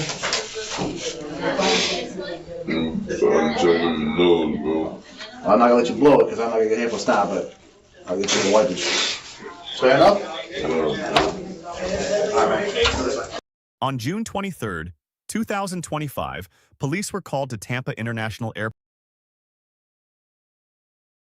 Yeah, bro, if he got 10 to 20, I don't think he just did 10, bro. You can't just get 10 for the home invasion and nothing for the shooting. But yeah, I'm cool with that. I'm cool with that. Even if he's getting out soon. When that happened? 2016? It's 2025 now, so theoretically he's done almost 10 years. Then he's gonna have probation, like, you know what I'm saying? It's not just gonna be a clean cut, like you free to run around and cause trouble. Some people change in jail, bro. Some people do change in jail. Next case. J Rocker said, I'm on my 17th chance right now. Let's see. Woman causes huge scene at the airport after getting denied boarding. Let's see what happens. On June 23rd, 2025, police This channel is NY Detective. were called to Tampa International Airport to assist with an intoxicated female causing a disturbance. Intoxicated, Hi. doesn't understand, won't leave the She wanna lounge, say I'm keeps drunk, so continuing. Yo, shout out Twitch in the chat, y'all. We like when Twitch show up. Appreciate you, brother. To board. Go for So it. She's booked for tomorrow. Booked for Go tomorrow? It. I have work Yeah. at 10 a.m. No problem. I'm not drunk, and I can walk a straight line. So go for it. Go for it. Come on. Listen, when they just say Behind the back and slow down. I sat at the bar sitting here waiting. Okay. I didn't argue with nobody. I didn't go. What time tomorrow? She's on 11:51 A. 11:51 a.m. Yeah. All right. All right. So no. Yo, shout out 8 light years for the subscription, man. The subscriptions is coming hard to come by right now. We've been slowing down, so we definitely need every subscriber, man. They all matter. We getting to 10,000 subs, guys. Let's do it.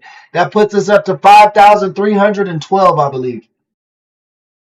No, if I ever we can got, try to get you rebooked. no, but if you personally, Hey, man, do you, Twitch? I'm glad you getting that paper, baby. So many people having trouble finding jobs right now.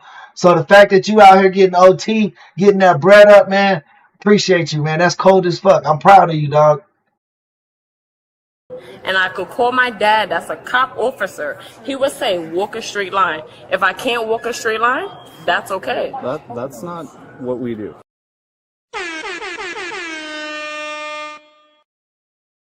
Shout out Snow White, who just entered the chat, one of our newest members. Vic, or who that gifted you a membership. A lot of memberships were gifted during this stream, Snow White, and I'm glad you got it, man. So appreciate you. Welcome back to the chat. But if they make a determination that you can't fly, you can't fly. But I'm not intoxicated. They're a private business, So and they can deny you boarding for anything. So what I'm saying is that has nothing to do with us. We don't do anything Okay, else to allow you to go so on. guaranteed, because I'm about to sue them. I'm letting you know that now, because I got the money for it. So you letting me know they're denying the flight for me not argue. I didn't do a breathalyzer. I didn't argue with nobody. All I did was walk past that, and they denied me. So you're telling me That you're not flying tonight. yes, and that's That you're fine. flying tomorrow morning. And They that's rebooked fine, you for 'cause I don't tomorrow have a morning. job. You know what I'm saying? I don't work 9 to 5. So as long as I know that I paid twice, and they did No, not, you didn't pay twice. They just I did rebooked pay, you. No, I did pay twice. I booked Friday and I booked today, and they didn't allow me. I'm not drunk. I can literally walk a straight line. Well, since you got rebooked, you can't hang out No, here. I hear you. But So we have to go to the main terminal. no, I get what you're saying. I'm not flying home to New York. That's fine. But what I'm saying is, I'm getting it back. Because that was crazy. So we're gonna walk you over so you could go to the main terminal. That's Use a fine. flight- Yeah, that's fine. Yeah, that's what the lady's saying. I can get the new boarding pass I'm number. not. I'm not. Hey, Twitch, that's good, man. It's hard to find like a work environment that's like that. You know what I mean?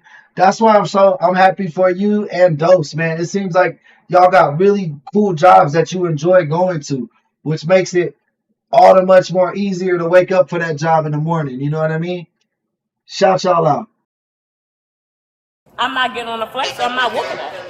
I'm not, Well, that's your bag. That's fine. I get you. But I'm not walking on that. So that's fine. Come on. Okay, well, grab your bag. That's fine. I love that for me. Ma'am, grab your bag. I'm not getting on the flight. All right. So it don't mean that. Listen. I hear you. I hear you. You act like this, you're No, because now I'm mad. I've just paid $500 to get on the flight. Well, that has nothing to do It with does. the... It No, does. it doesn't. because We don't it came work on for the my airline. account, and she just decided to be ignorant. So no, Well, it they does. rebooked you for tomorrow. It doesn't matter. I got work at 10 a.m. and I'm not drunk and I'm not intoxicated. So I'm not pulling that. Am I tripping, or did earlier she say I don't work a 9 to 5? So if you don't work a 9 to 5, how the fuck you got work at 10 a.m.? Respectfully. All right, well, then it's just going to get sent to our lost and found then. That's fine. All right. That's fine. I'm here for it. You didn't want to take me on a flight, and that's fine. That has nothing to do with And us. I understand that. Obviously, you don't, because you keep saying it. No, because the fact that I sat here since 5 p.m., and the fact that y'all let me sat there, and you let this lady sat here and close my flight that I can't get on, yes, now I have a problem. Yes. She dumb as fuck. The police have no say-so whether you could get on that flight or not. That's a private company, bro. In America, any business has the right to refuse business to anyone for any reason. Just as long as it's not under a protected category. Like if they're like, hey, you can't get on the plane because you're black, that's a lawsuit. But if you go, hey, you can't get on the plane because you're being mean, or we don't feel safe with you on the plane, or you're intoxicated, they have the right to do that. The only thing they can do is attack protected classes like race, religion, sexuality, things like that. She dumb as fuck. Yes, I do. I didn't have a problem before, but now I do. I didn't move from that bar to walking to right here until they got on. So now I do have a problem. That's why I'm mad. It wasn't but before she checked me in. She said, oh, no, you're drunk. No, I'm not. I'm sitting here sober. I'm saying you can be mad at them, but don't be mad at us. I'm not mad at you, baby. Baby, listen, baby. I can sit home sober. I don't give a f. But what I'm mad at is the fact that I sat here for 2 hours and she didn't allow me to get on the flight. You can make the complaints with Yes, but I still, my siblings still paid for the flight that I couldn't get on. So that's what I'm at. It doesn't matter what the simple fact is, because I'm not on that flight to get me to New York at 10 a.m. It does not matter what you're saying. Man, you're going to stop screaming. No, it doesn't matter what I'm screaming. Because now the simple fact, listen, I paid a flight. All right, listen, I'm not arguing with you. Now I'm talking to my parents. Daddy, they're not letting me get on a flight because the simple fact I don't have a real ID. And before I turn it up on these motherfuckers, you better come get me. Oh shit, if it's because you don't have a real ID, that's your fault, bro. They've been trying to enforce that shit for years. I have a passport, so I don't care. Like, I don't need a real ID. Like, I just use my passport when I fly. But yeah, bro, if you don't got a real ID, I don't think you can fly no more. I think that took effect this year, I believe.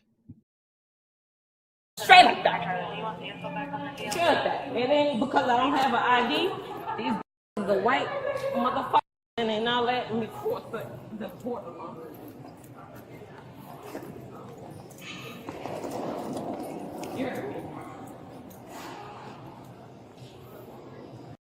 Honestly, she dumb. This is all pride. She could have just been like, all right, cool, fuck y'all. Y'all some assholes. And then just came back the next morning and got on her plane. You know what I'm saying? Like, it could have been like that quick. And then the police wouldn't even have got called. Go ahead, take it, Papa. I'm not taking it. It's your bag. Yes, you're fiending. No, I do have to do that because you're fiending like I'm an animal, and I don't have no Mary Jane, and I don't have none of that. So now y'all about to sit here and take me. So now y'all about to be so tough, and now my cops is about to hear you, because now you're on some bullshit. I said what I said, 146 and copy. I said what I said, and I don't guarantee it. I don't have no weed. I'm not drunk. I'm not intoxicated. So, yeah. I'm going to act a fool.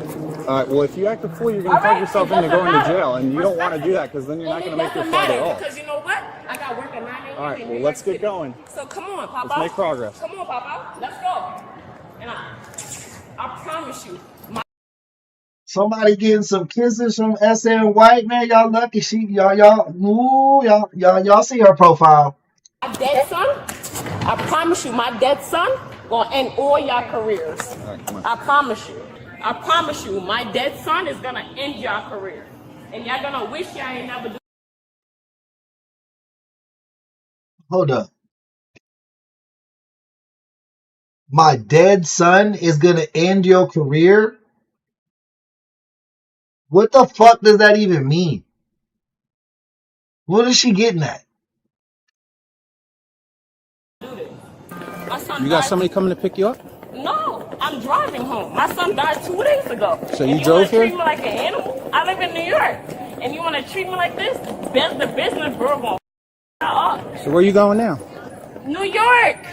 You're not going to New York right now. How much you want to bet I'm going? Not right now. How much you want to bet? What, you driving there? The deceased mother that's going through what she's going through, and I'm not drunk. I drunk 2 margaritas. All and right, I'm not saying you are drunk. I just want you to understand. Just think about it.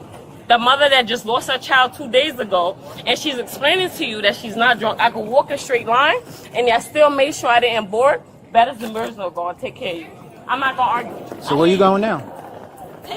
Take me where. Well, I got the operations manager coming to talk to you. Right, go for it. Come on. So we're just going to hang out right here. Yeah. So love right there. that. I love it. Come on. I love that. My son died yesterday. Bugging. Yo, if her son really passed away, that's sad as fuck. And I feel bad for her, bro. And it makes sense why she's kind of acting like this. I'm sorry to hear that. Your child lives today, tomorrow. I'm not drinking. That was the first drink I ever had in 3 years. My child died. You're bugging, and you made me miss my flight. No, I didn't make you miss your flight. I could tell she drunk as fuck though from her facial expressions, like the way she closing her eyes when she talks, or like screwing her face up and shit. Like she's super faded. One right here did, and I promise you, on everything I love, your child gonna feel that pain that I felt. Cause I lost my child off of SIDS, bro. And you stopped my flight. So I promise you, all the hell that it is that I dealt with right now, bro, you about to get it. Is she threatening the cops now? Like, just go sit down, lady. If your kid really passed, I'm sure this ain't how he'd want you to remember honor his legacy or his memory. But I get it, bro. Her emotions is probably everywhere. If she not lying, bro, damn. You about to get it. I promise you about to get it. And that shit hurt. Because I got work. I gotta work 9 to 5, bro. And you stopped my flight. Yes, you did. Because you said I was too drunk. Bro, earlier she said, I don't work a 9 to 5. I got the money to sue you. So now I don't know what to believe, bro. Where's she telling the truth? What's she capping on? And you did, and it's fine. I'm going to do a breathalyzer and you're going to see. But it really hurts from a woman.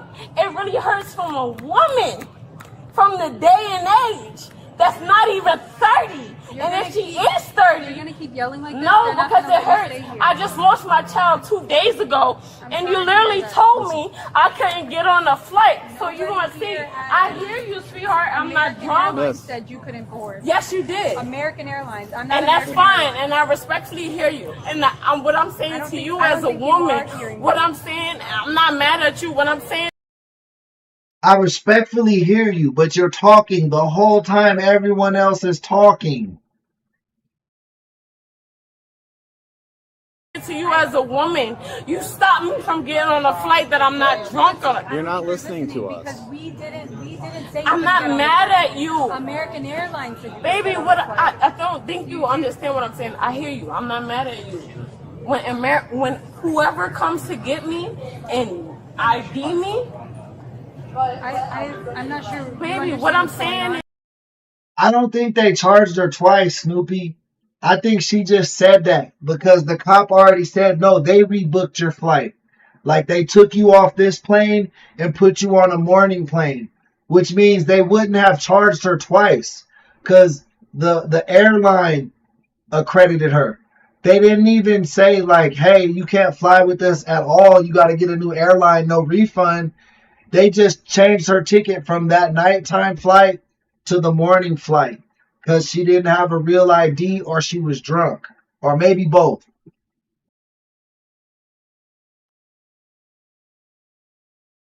is that I'm not mad at you. What I'm mad at is the fact that I can't get on my airlines to go to a 9 to 5 that I'm paying for. My son died 2 days ago, and you're not letting me allowed to go on the plane. My son died. I can't bury him no more because you already making me late to my flight where I gotta bury my son.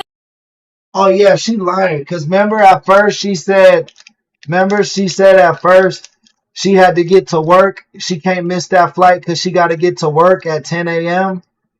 Now it's for a funeral. I don't think she know where she at, bro. She's so intoxicated. I tried to have some sympathy for her. That's all. Listen, nothing. Because now I'm mad because I can't bury my son. It doesn't matter what you're saying. Bro, Twitch. Bro, I was so drunk the first time me and my wife went to Mexico. Bro, I got so drunk on the way down there because I be getting plane sick and shit. So I don't like being on planes that long. But yeah, bro, I was so faded. Like I was sleeping like right here. Like on some shit right here, bro. Like they didn't say shit to me. But that's because I wasn't being rude or nothing. Like I just put my sunglasses on, put my music on, and was chilling. Bring 911. It doesn't matter, bro. My brother, my son died from the mother. No! Now you started me because now I missed my flight. My son died. Listen, my son died from breathing. Okay, you So no, because you delayed me. No, we're not gonna do this. The cops didn't delay you, lady. Like nothing. She's saying everything with so much confidence, bro. Shit is so dumb, bro. I hate people that are confidently wrong, bro. That makes you look dumber than just being wrong. Like if you like, man, it's 2 + 2 5. I'd be like, no, man, it's 4, bro. It's cool. We all fuck up. But if you like, no, it's 5. It's 5. Like you look dumb as hell, bro. Because you brought me to this. Because you stopped me from getting on my airline as a human civilian, as a black woman. You stopped me from that because whatever the airline was. Now let me let you know something. Hey, John, man, shout you out, Jonathan. Thank you for your super chaps and your gifted subs today, brother. Let me let you know something. I'm not arguing with anybody here. Let me let you know something. I'm not drunk. My son died from sin, from breathing, and I'm not mad. All right. That's enough. That's fine. That's fine. That's enough. That's fine. Yeah, take it. Go ahead, take it, Papa. I'm not. Yeah, bro, you gotta be careful too, man. You can't be making scenes in an airport. That shit could be federal charges. I'm not mad. I'm just telling you my son died. We gave you a chance. And you can't take it. Take it. Go ahead. Go ahead, Papa. Take the bag. My son dead. Take it. My son dead. Here in the heaven gates. Take it. Sweetheart, I'm not disrespecting you. I'm just telling you, I'm not from here. I'm telling you, you allegedly didn't get on the flight because my son is dead and he didn't breathe on the 4th flight that he was blue. So you want to treat me like an animal? Go for it. Just let you know. Record this. Record this because the mother that was a sis. All right. I'm not arguing with We're the gonna go to blue departures. Go for it. Go for it. I'm not mad at it.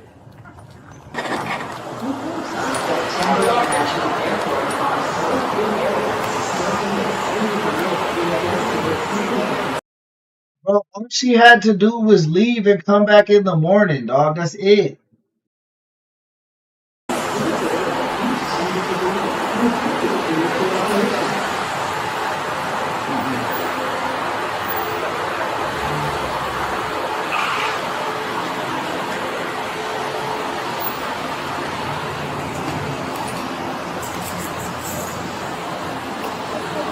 I don't give a what you is because I'm violating all y'all. Since my son dead, I'm gonna violate all y'all. So it's cool. You seem fun. It is. It's very fun. You're adrenaline. I'm gonna make sure I pat her down. You gonna what? No, I ain't even gonna say nothing. Go ahead, arrest me. Go ahead, arrest me. Pretty sure you are under But when arrest. a dead son, go Do you have ahead. anything on you? No, no, mama. No, mama. All right, you don't need to be. No, mama. I'm going. That's disgusting. All of this, they're gonna take off in the jail, okay? Go ahead. I'm just letting you make sure I don't know I don't have no weapons, so I don't want you to think. Thank you. That's all. It wasn't to be sexual or none of that. You're in the Gonna mission open of it? an animal? It's not locked. I got a picture of it. Did you? Let me just grab a picture of her real quick. Yep, go Here's ahead. the card. You look at me real quick. Boy, saltwater, I learned that lesson myself too, brother. I've definitely learned that lesson myself.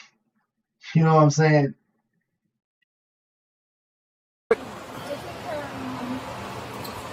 Just so you know, you are trespassed, okay? I'm not. So if you're here and you don't have official business here, you will be arrested for I trespass. do have official business. I'm just saying, but if you don't, I do have official business, All and right. my son died, and you already didn't let me fly. huh? Roxanne, this happened at a airport. I'm good.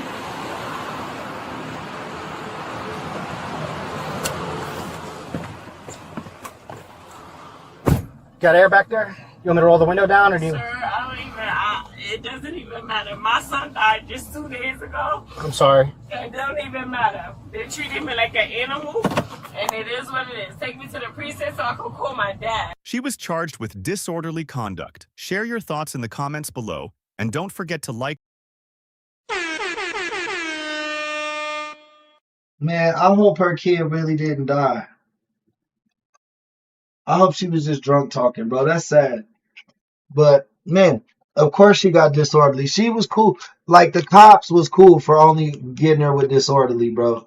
They probably could have turned up some federal charges or some cause she was low key threatening them and shit, talking about some I'm gonna violate you, shit like that. You know what I mean? Like she was low key threatening the police and shit, bro. Like them cops, I think they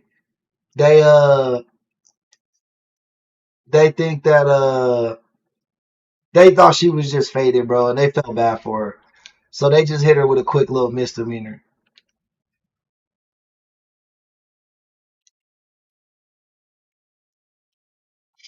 Hey, who that? We don't want to mess with you, man.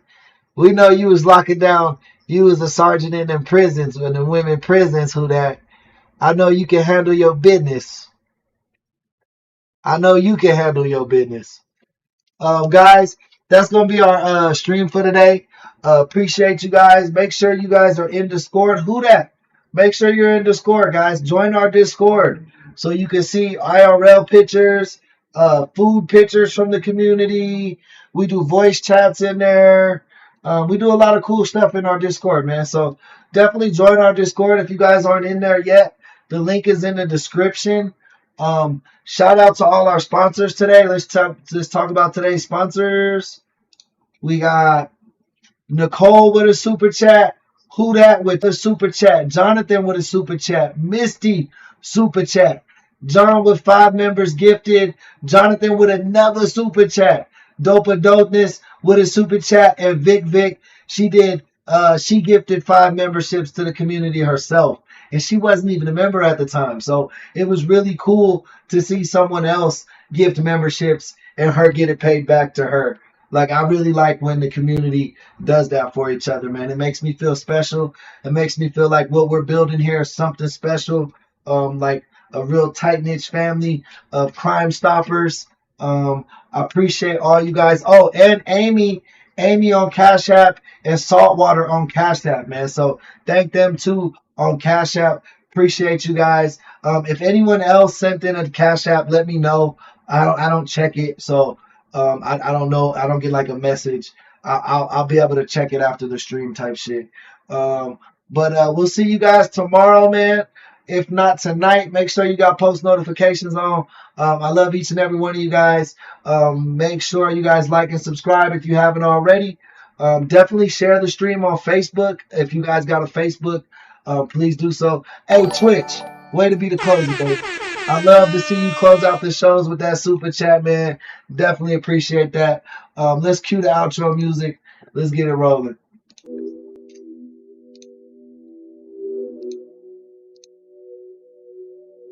And the art of punches when You can throw two punches that sound like one. You can throw a punch. You can hear them. There were two, but they sound like fucking one punch. They don't understand. Anybody that hears this understand all the fighting. They know what I'm saying. He do two punches that sound like one.